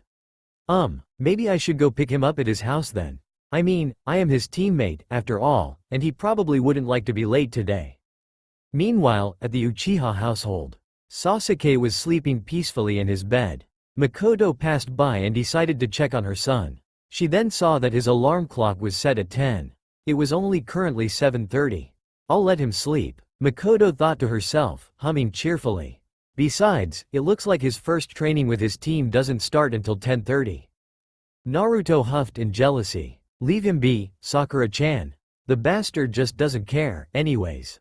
Hey, Sakura waved a fist at him threateningly. Don't you dare talk badly of Sasuke-kun. She let out a HMPH before turning her attention back to her scroll. Naruto sulked. Just what's so great about that guy, anyway? Man, I wish Sakura-chan would look at me like the way she always looks at Sasuke. The seconds turned to minutes, then the minutes to hours. Naruto was already starting to nod off while Sakura was muttering darkly under her breath. That stupid teacher. It's already 10:15. She growled to herself. How much longer is he going to make us wait? At that moment, footsteps scraped the grass leisurely, causing Sakura to draw her attention away from the scroll she was studying. Kakashi-sen, oh, Sasuke-kun, she exclaimed, abandoning her study material on the ground. Good morning. Sasuke gave her a nod of acknowledgement. Morning. Sakura swooned inwardly. He greeted me back. Okay, Sakura, now it's time to start up a nice conversation. Oh, Sasuke-kun, you don't need to worry about being late. Kakashi-sensei still isn't here yet and Naruto and I have been waiting here for about 3 hours now, she assured him. Sasuke concealed a smirk. Ah, is that so? Thought so. Same old Kakashi. Then his eyes came upon Naruto's snoring form. That idiot is already sleeping. Sakura nodded vigorously. That's right, he doesn't care at all. Sasuke cast her a sidelong glance. What's that scroll you were reading? Sakura's eyes widened slightly. Oh, Sasuke was actually talking to her. Sasuke was actually striking up a conversation. Well, this was her chance.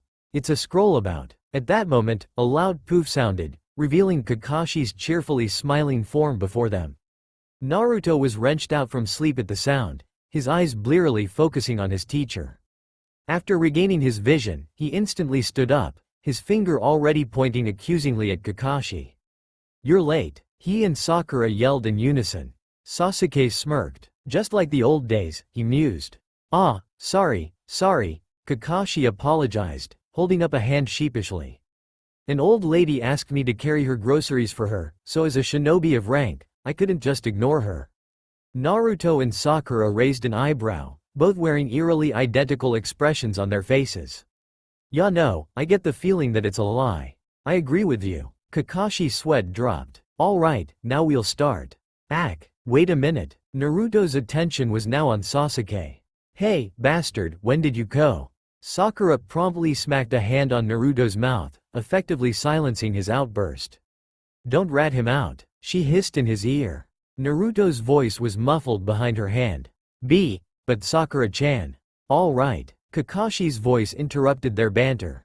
Alarm set at 12 p.m. Huh? Naruto and Sakura echoed as they stared at Kakashi. Sasuke, already knowing what was going to come next, just watched and went with the flow. The sound of bells tinkled in the air as Kakashi held up those certain objects in his hand. Today's topic is to get one of these bells from me. Whoever can't will have no lunch. Naruto squeaked in shock. I'm going to tie you there. Kakashi continued on as if he hadn't heard the slight protest, pointing towards one of the log posts, and eat lunch in front of you. Naruto and Sakura were gripping their growling stomachs, looking fairly depressed. So that's why he said. Naruto muttered. Don't eat breakfast, Sakura finished. Regaining her composure quickly, she stared at Kakashi, puzzled. But wait, why are there only 2 bells? Kakashi sent her a cheerful smile. Since there's only 2, at least one will have to be tied to the log. That person will fail since he failed to complete the mission. He jiggled the bells in his hand almost mockingly.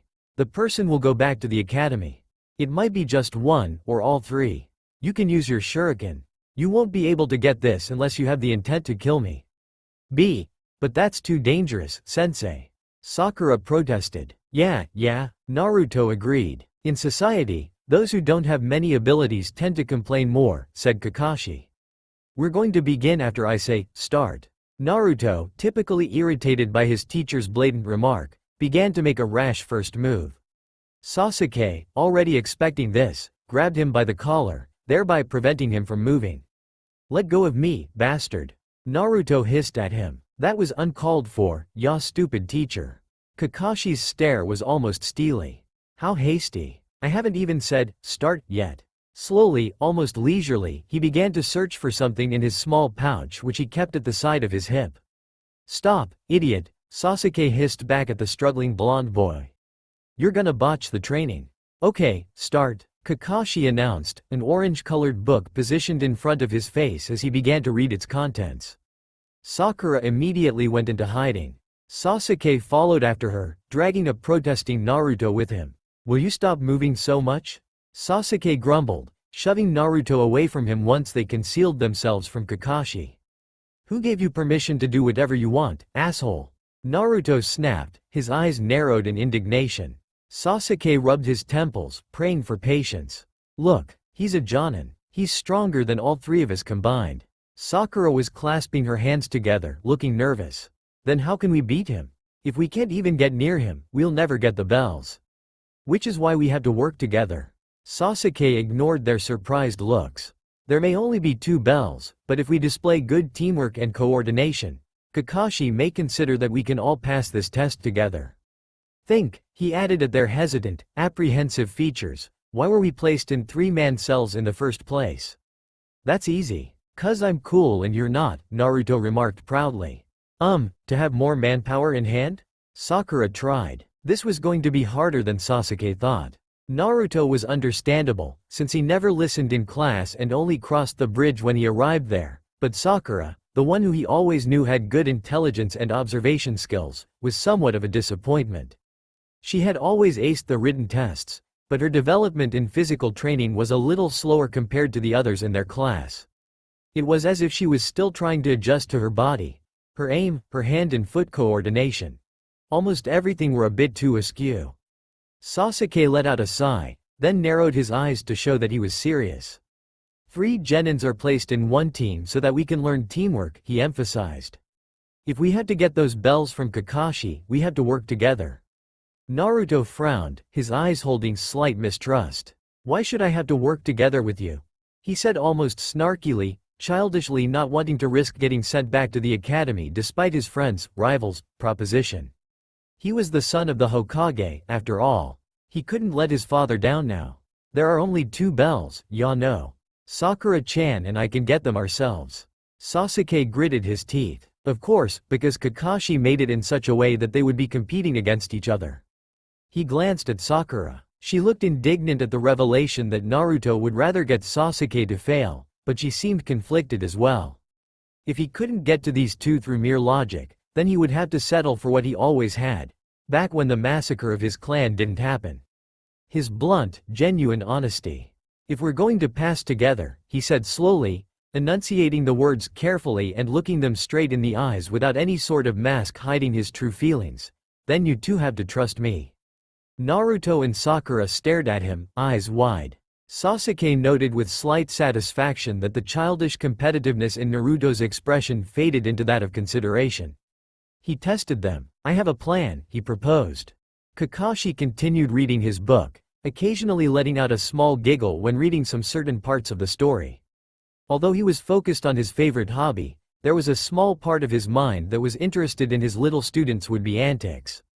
Since it certainly looked like Naruto was one who dove in headfirst into things and Sakura was the hesitant one with no great physical prowess at the moment, Sasuke was the one he should watch out for. However, if he managed to convince the other two to join forces to get the bells from him, Kakashi would only be able to partly focus on his book. There was a loud rustle, and Naruto jumped out of a nearby bush, looking very irritated. No way, that plan of yours is stupid. Sakura-chan and I can get the bells by ourselves and I don't want to trust you. He stuck out his tongue at what was unmistakably the hiding place of his teammates and turned to Kakashi, pointing a finger towards him challengingly. Hey, you, stupid teacher, let's have a one-on-one. Kakashi sighed internally. He's becoming more and more like Kushina-san each day. He looked up slightly from the contents of the page, eyeing his godson. I told you, didn't I? You wouldn't be able to get the bells if you don't have the intent to kill me.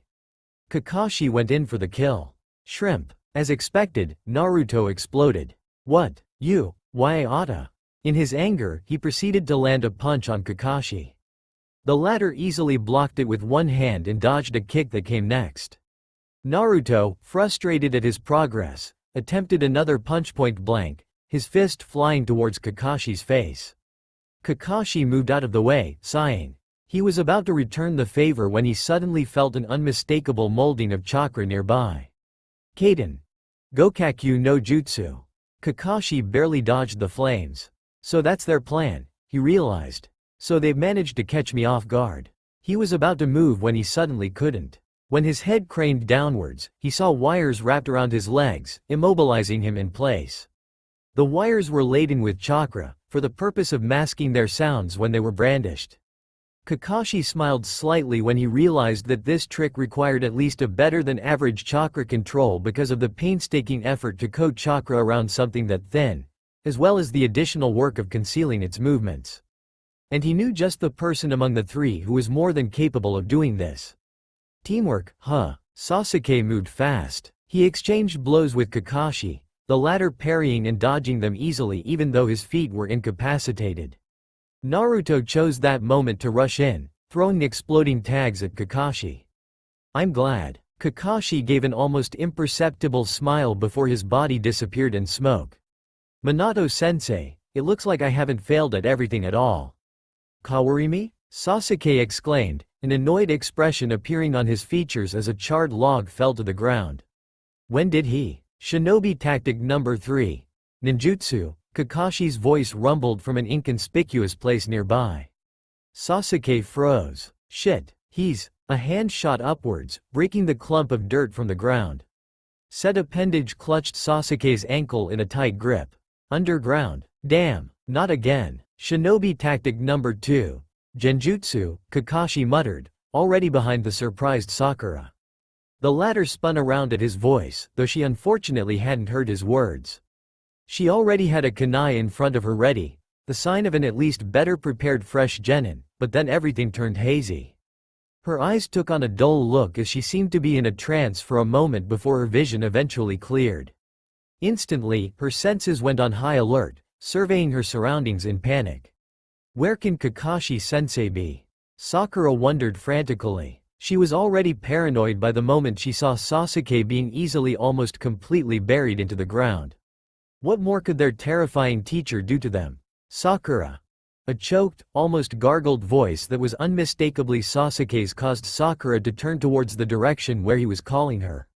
Help, me. Sakura's eyes were sparkling when she heard her name, but her brief happiness stopped short when she realized that his tone was definitely off. Then she saw it. Sasuke's head was no longer visible on the ground. Instead, only his arm stuck out, and said appendage was beckoning her weakly, blood splattered all over fair skin. Sakura stared, frozen to the ground. She stared and stared for what seemed like an eternity. Then she fell to the ground in a dead faint. Perhaps I overdid it a bit, Kakashi thought as he advanced towards the last member of the team. Ah, they'll get over it. Shinobi tactic number 1, Kakashi said loudly, startling the blonde boy as he realized that the former was actually behind him, taijutsu. And Naruto felt a searing pain in his 1,000 years of pain, Kakashi exclaimed with a glint in his eye. And Naruto went flying into the sky, his eyeballs stretched outwards in an impossible length out of pure pain and shock. That was disappointing. In the end, after another fruitless fight, both Sasuke and Naruto were tied to the posts, with Sakura sitting on the grass between them with a rueful look on her face. Kakashi stood before them, a dissatisfied expression staring right back at them. As punishment, you will have no lunch. However, Kakashi added, his features crinkling into a slight smile, I do have a gentlemanly side left in me, so I will allow Sakura to eat. Sasuke's face turned sour. Naruto's mirrored his gentlemanly side, my ass. But Kakashi gave her a threatening stare. You must not share your food with the boys. I am giving you one last chance here. Break this rule and you will all not go unpunished. Is that clear? Sakura gulped, looking fairly intimidated. Yes, sensei. Good. I will come back after you've finished eating. Kakashi loomed over them, exuding a menacing aura. Remember, I am the rule here. Understand? When he disappeared, Sakura let out the breath she hadn't known she was holding. Man, that was unexpected. Her first impression of her teacher was that he was some lazy, tardy instructor who only cared about reading that stupid book of his. Now, her second impression of him completely contrasted her first. It only made her realize, no, remember, that Kakashi was a jonin. He didn't get to that position without a definite skill set. She looked down at her boxed lunch and gulped. She was hungry, yes, but guilt would rack her body for mercilessly eating in front of her equally hungry teammates, especially Sasuke. She was still clueless that he had conveniently eaten a hearty breakfast back at his home. Sasuke gritted his teeth slightly. This was not the way he pictured out that it would go today. To be fair, though, even if they worked together as a team to try to take the bells, Kakashi was still far too skilled for them to beat, and Naruto and Sakura weren't the powerhouses they should be. But they did it, didn't they? They displayed teamwork. Why wasn't he passing them yet? Sasuke glanced over at the conflicted-looking Sakura. Maybe Kakashi felt that it wasn't enough. We weren't even communicating back when we fought him.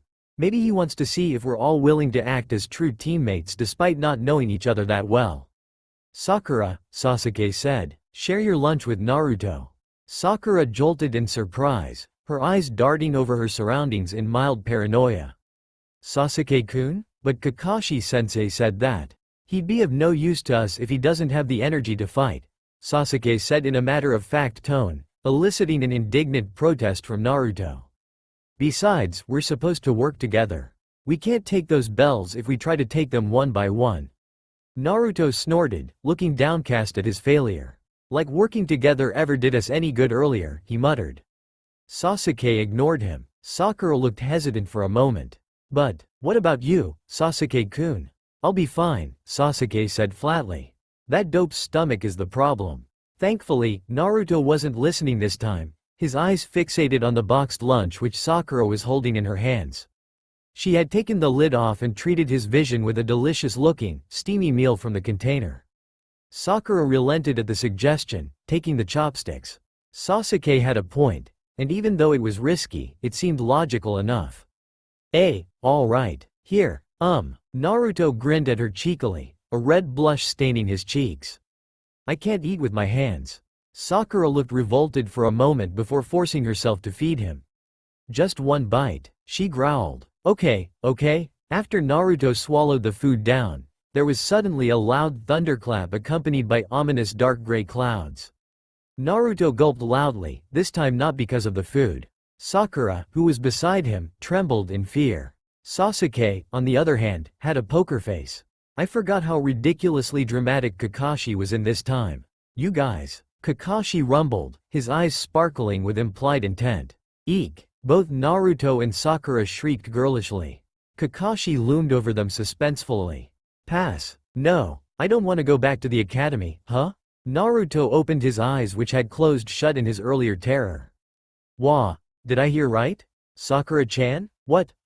Then an imaginary light bulb went off in Sakura's head. So that test was. Kakashi nodded, smiling at them cheerfully. The dark clouds were already receding, and the cold breeze reverted back to its slight summer chill. It was a test of teamwork, he confided in a surprisingly soft tone. You three have displayed better teamwork than what I've seen in average genin teams despite not being close to each other. It was enough to let you all pass. His eye crinkled in mild delight. Although, I have already expected this kind of result from the start.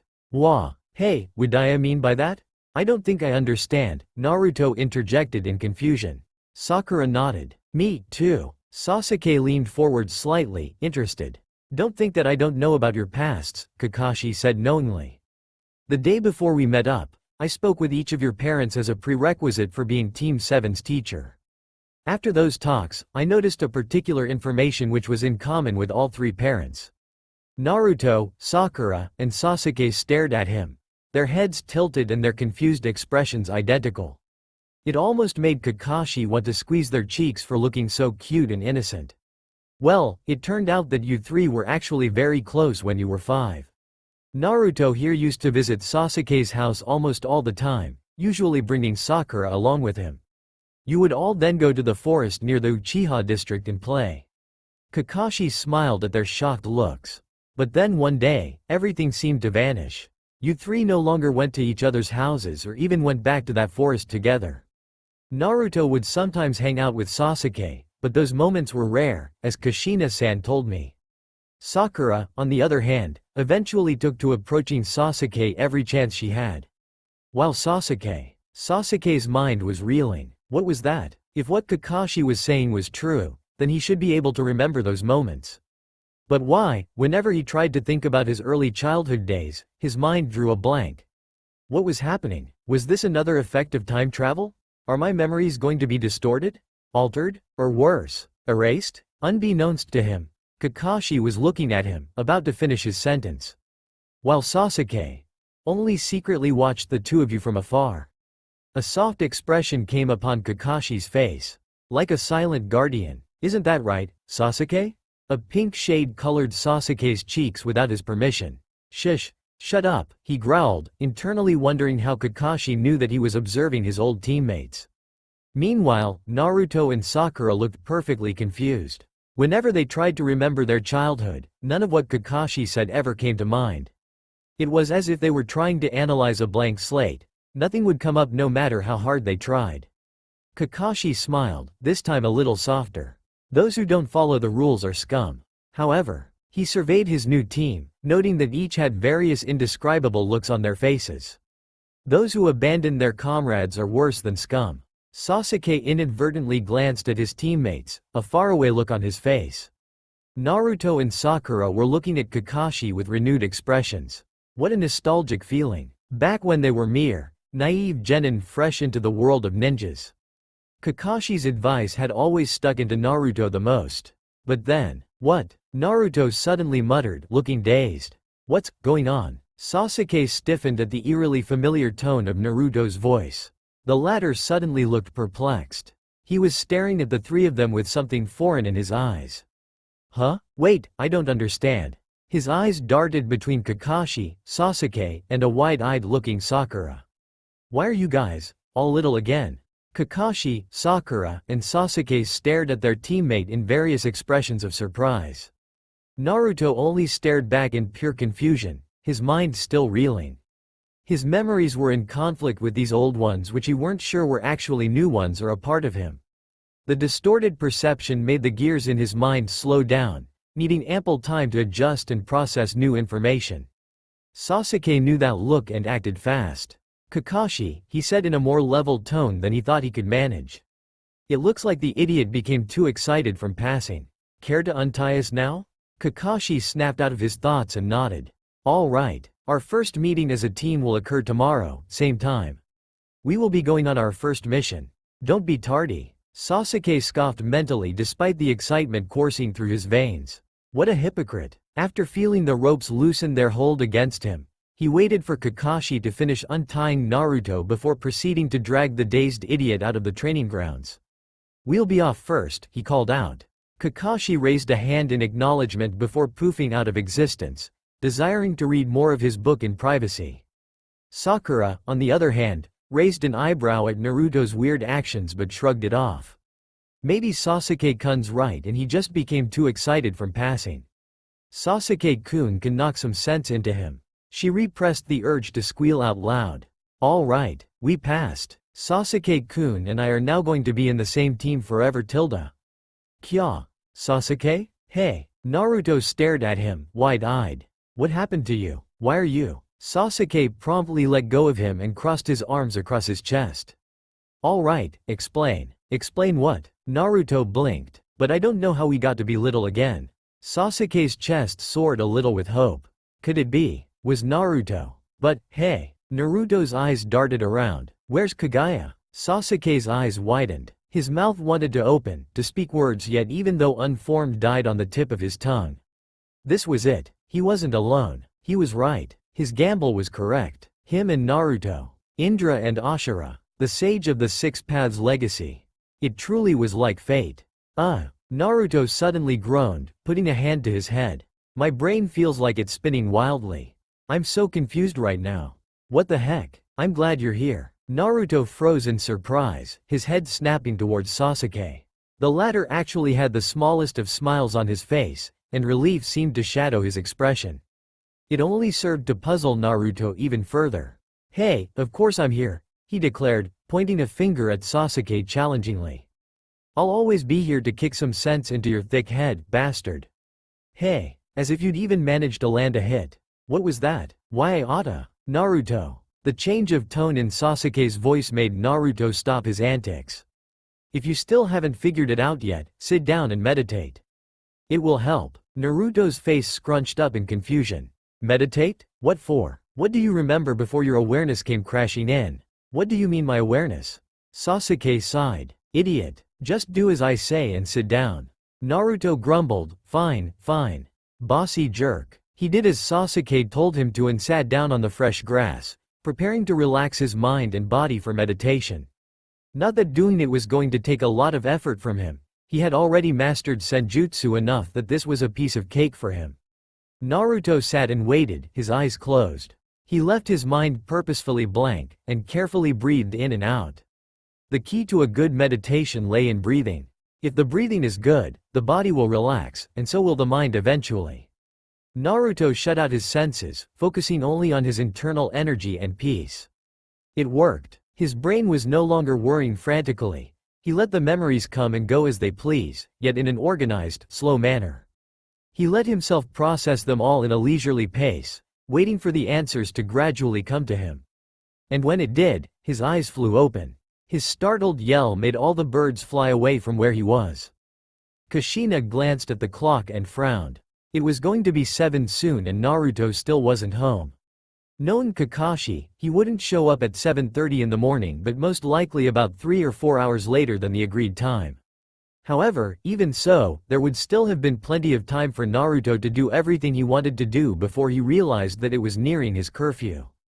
Kushina didn't actually favor giving her son a limited time to spend outside on his own since he was fresh out of the academy now, having proven countless times that he was ready for the world of the shinobi and all of the challenges it came with. However, Naruto was still only 7 years old. He wasn't even at least a preteen yet. Kushina just couldn't help but worry for him. Reality of ninjas was harsh, and she didn't even want to imagine what Naruto would feel once he experienced his first kill. Assassination, covert affairs, spying.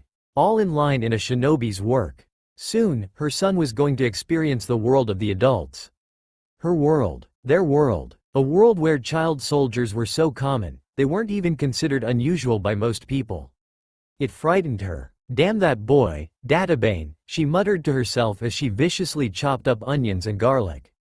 Always making me worry. Where the heck is he right now, anyway? As if on cue, the front door opened slowly, as if the person behind the door was overly cautious in attempting to sneak in.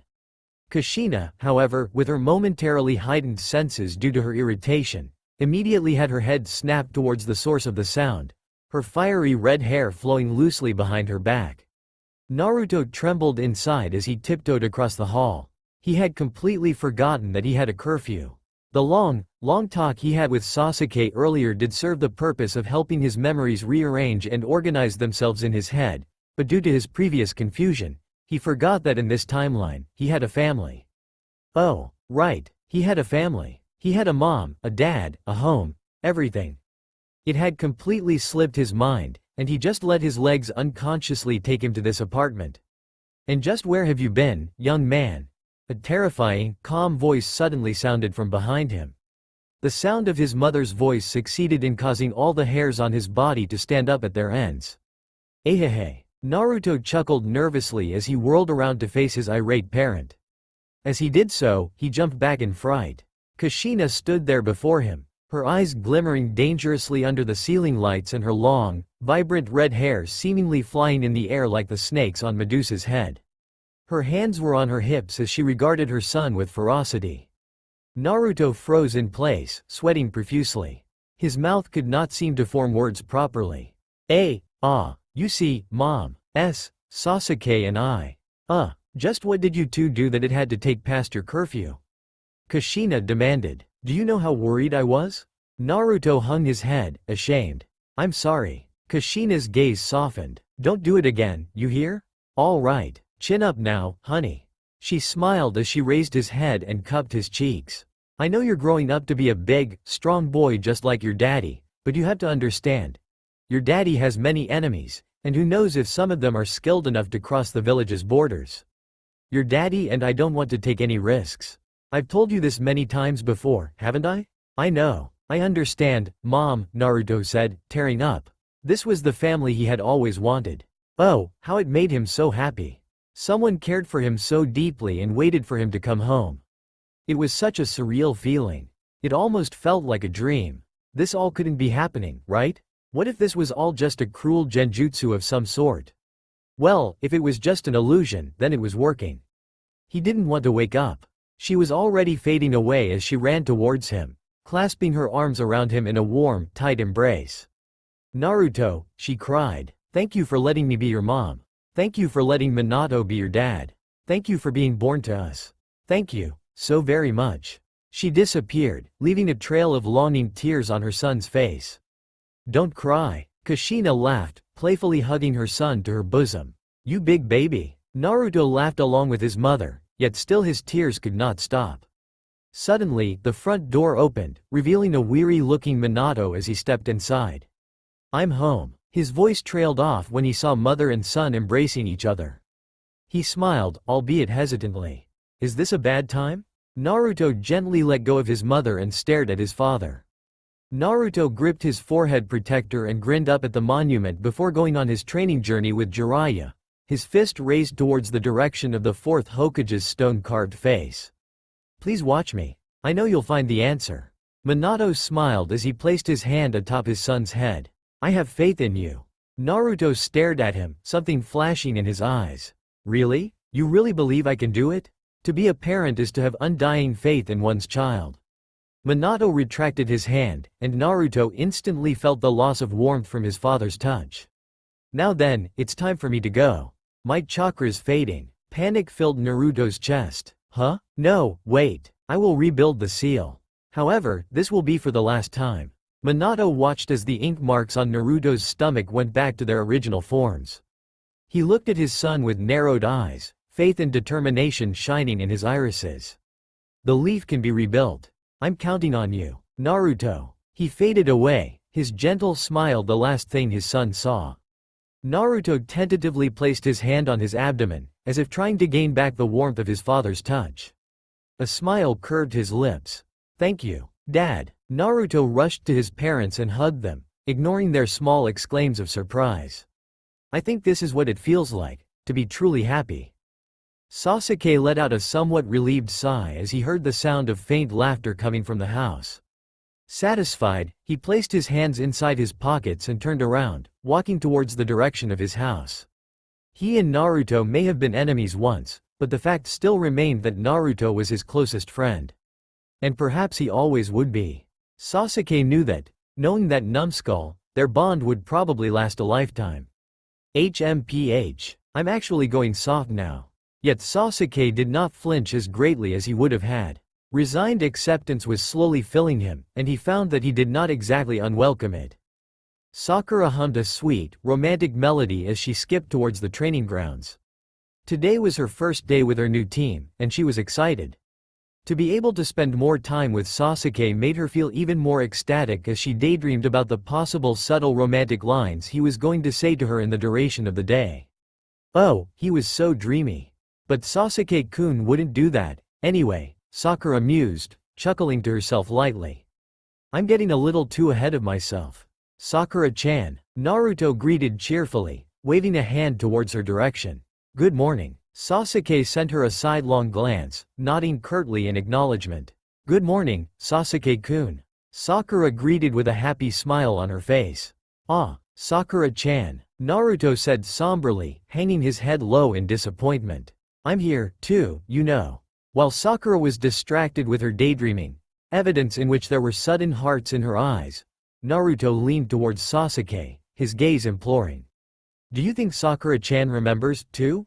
Sasuke closed his eyes, feigning disinterest. I don't think so. But, would she? Naruto hoped. She's a part of Team 7, too. We're friends. I don't think she'll remember, Naruto, Sasuke said promptly, crushing his hopes. Maybe we're just the only ones who came back. Sasuke looked at him then, his stare almost piercing. So you shouldn't treat her like the Sakura you know back in our timeline. I know that, Naruto said, annoyed, but I'll still keep on believing. Team 7 is one, remember?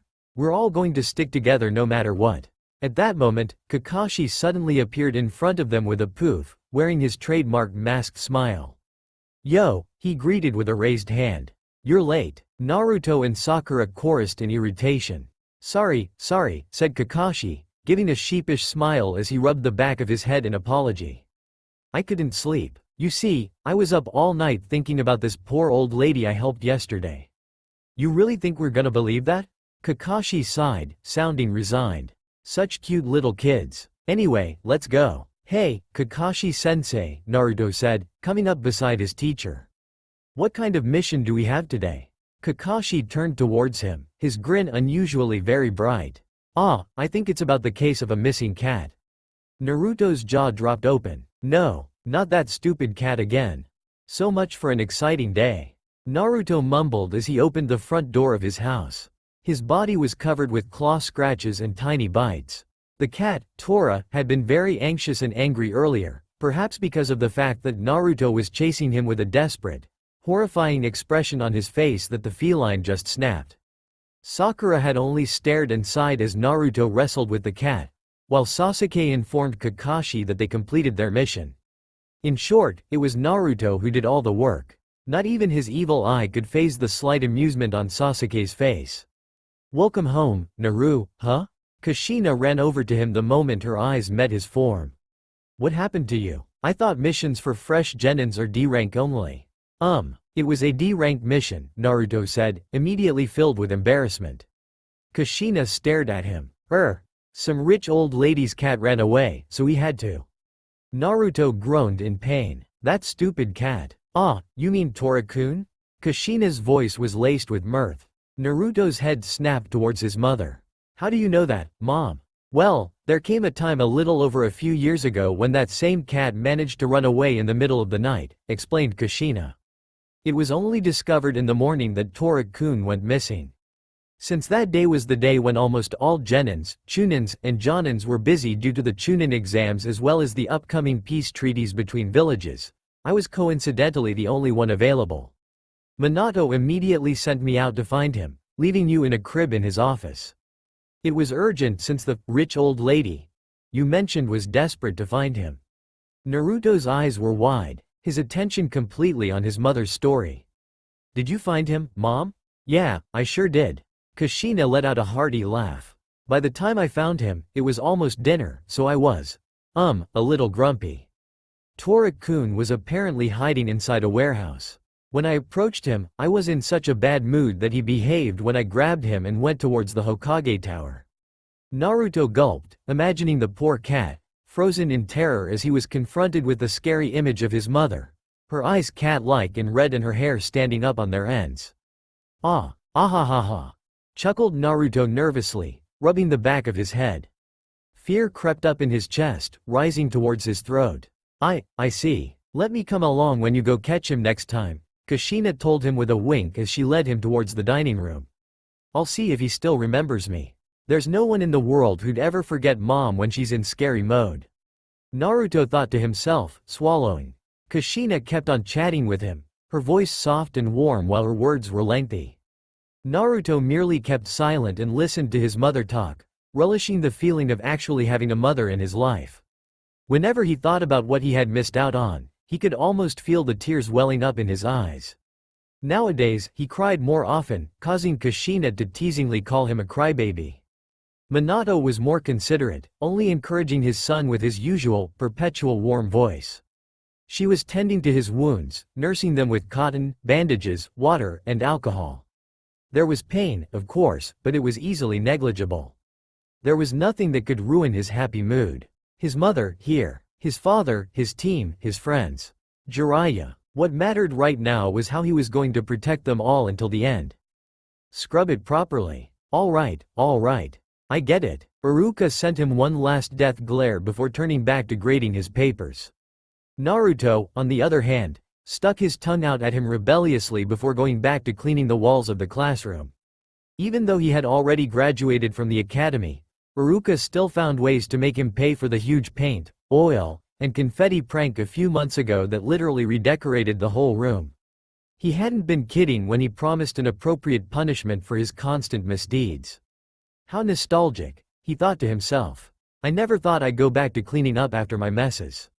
He sent a glance towards Iruka, who was momentarily not paying attention to him. Iruka-sensei. Naruto. Iruka took a seat beside him, giving him a bit of space after seeing Naruto's tear-stained face. I heard about Jiraiya-sama. Naruto only continued to have a dull look in his eyes. Then he spoke. I wanted him to keep watching me. I wanted him to be here when I become Hokage. A melancholic smile curved his lips. To have him see me do more than just screw up. Hey, Jiraiya-sama had nothing but praise for you, Iruka told him with a reassuring smile. He bragged constantly about you, how you were practically his grandson. How you were a man who had inherited his spirit. He never doubted for a minute that you'd grow up to be a wonderful Hokage. Then he stood up, slowly making his way over to Naruto's side. Jiraiya-sama will always be watching over you. I'm sure he's looking down on you now, wherever he is.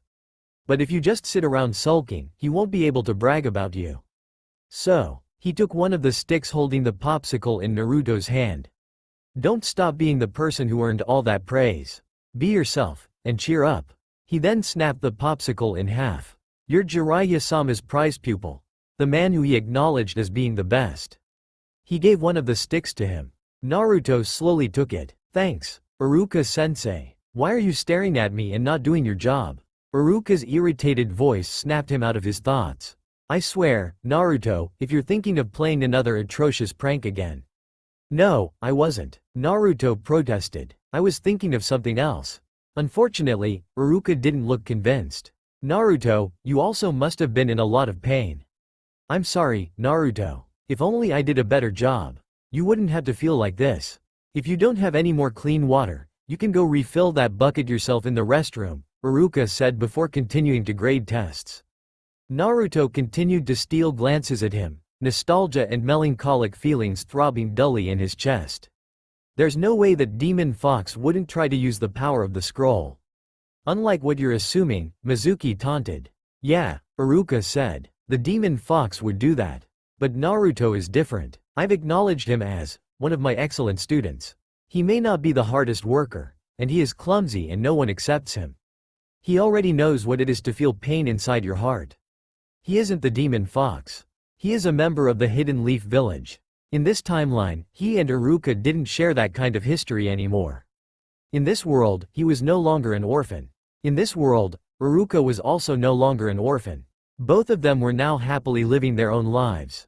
Lives which they didn't get to have. Gone were the moments they shared. Like they never existed, but it was still vividly present in Naruto's heart. He knew that he would never forget the first person who acknowledged him when no one else cared about him.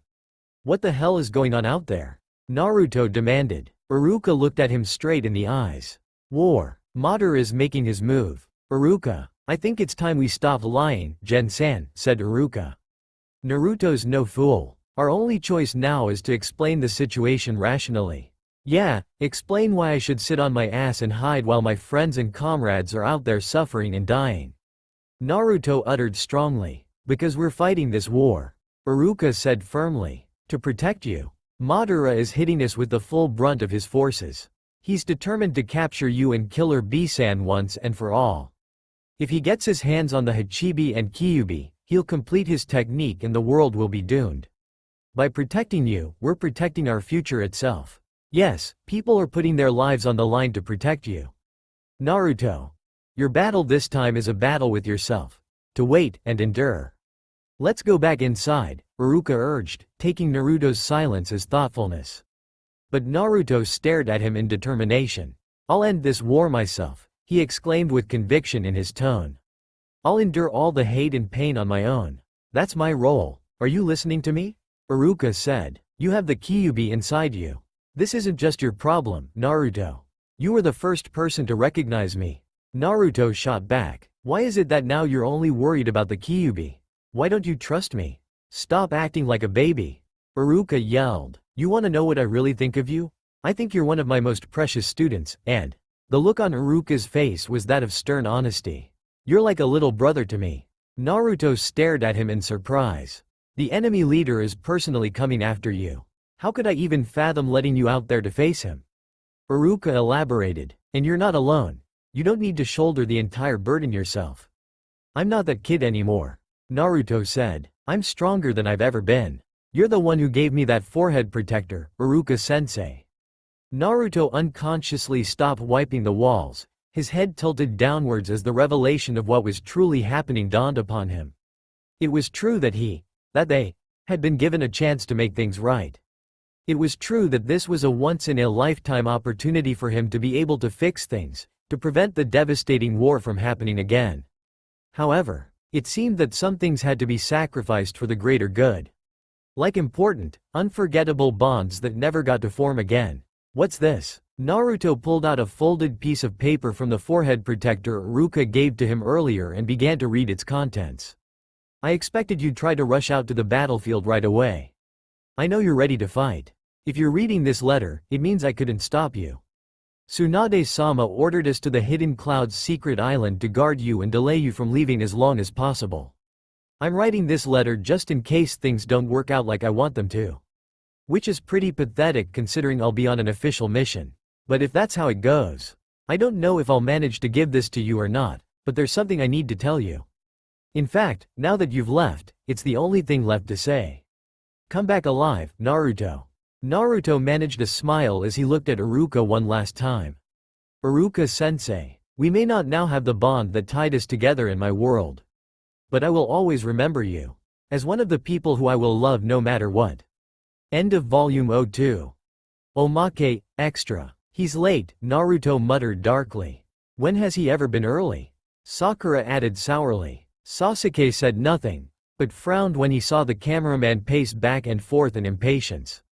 Oji-san, he called out flatly. Can't we take the picture now and just paste Kakashi's face on the photo or something? The man looked scandalized. No, absolutely not, he insisted. This is a once-in-a-lifetime picture. Everyone in the team has to be present. Sasuke looked faintly disappointed. Naruto grumbled to himself. I swear, if he pulls on that "black cat crossed my path" line again, I'll. Hello. And speak of the devil. Kakashi appeared before them in a poof, his hand raised in both apology and greeting. Sorry I'm late. You see, a black cat. AAARGH. I knew it. Naruto cried out, pointing at his teacher accusingly. You really don't have any other lines, do you? Kakashi's sweat dropped. Cut the comedics and pose for the picture already, muttered Sasuke, already irritated from the heat. Sure, an occasional gust of wind blew by, sending momentary pleasant chills down their skin, but it was in the middle of summer. The sun's rays would still eventually overpower any coolness they had at their disposal. Naruto snickered. Sasuke sounds like an old lady. A vein pulsed on Sasuke's temple. No, He would not get worked up on this. He was 25 years old in a 7-year-old body. He was mature. He now rarely got affected by anything negative other than simple, shallow dislike. However, Naruto was always the one with the uncanny ability to annoy him this greatly. Naruto, stop taunting Sasuke-kun. The slightly timid kunoichi of their team reverted into an angry girl jumping into the defense of her crush. Let's just take the picture and get it over with. Without fighting, Naruto swallowed. Why? Yes. He immediately agreed, coming to her left. Sasuke took his place on her right, while Kakashi sheepishly stood behind them. The cameraman adjusted his lens, focusing them on the team. Naruto glanced at Sasuke, whose face was monotonous. Oi, Sasuke. Smile a little. Shut up, Sasuke gritted out. Sakura glared at Naruto. Stop pestering Sasuke-kun, she scolded. Kakashi rubbed the back of his head. Well, this isn't going well. Come on, it's going to be our greatest team picture ever. Naruto exclaimed, catching Sasuke's attention. Sasuke blinked slowly. Team picture. He glanced at Kakashi, who told Naruto to calm down and mind his own business. The latter, on the other hand, was grumbling along the lines of, but photos like this last a lifetime. Sakura looked irritated, but kept her ground. The cameraman waved at them, annoyed. Stop yakking and pose. The camera is ready. Naruto beamed. Kakashi placed both his hands on his male students' heads with a sheepish grin. Sakura tilted her head slightly and gave her best smile. Sasuke let out a small breath that he hadn't realized he'd been holding. Smile, the photographer announced before taking the picture. Days later, when Team 7 excitedly made their copies for themselves as well as for their respective families, they marveled at the rare sight of Uchiha Sasuke's soft eyes and equally gentle smile. That's all for now. If you enjoyed this video, then please like, share and do comments.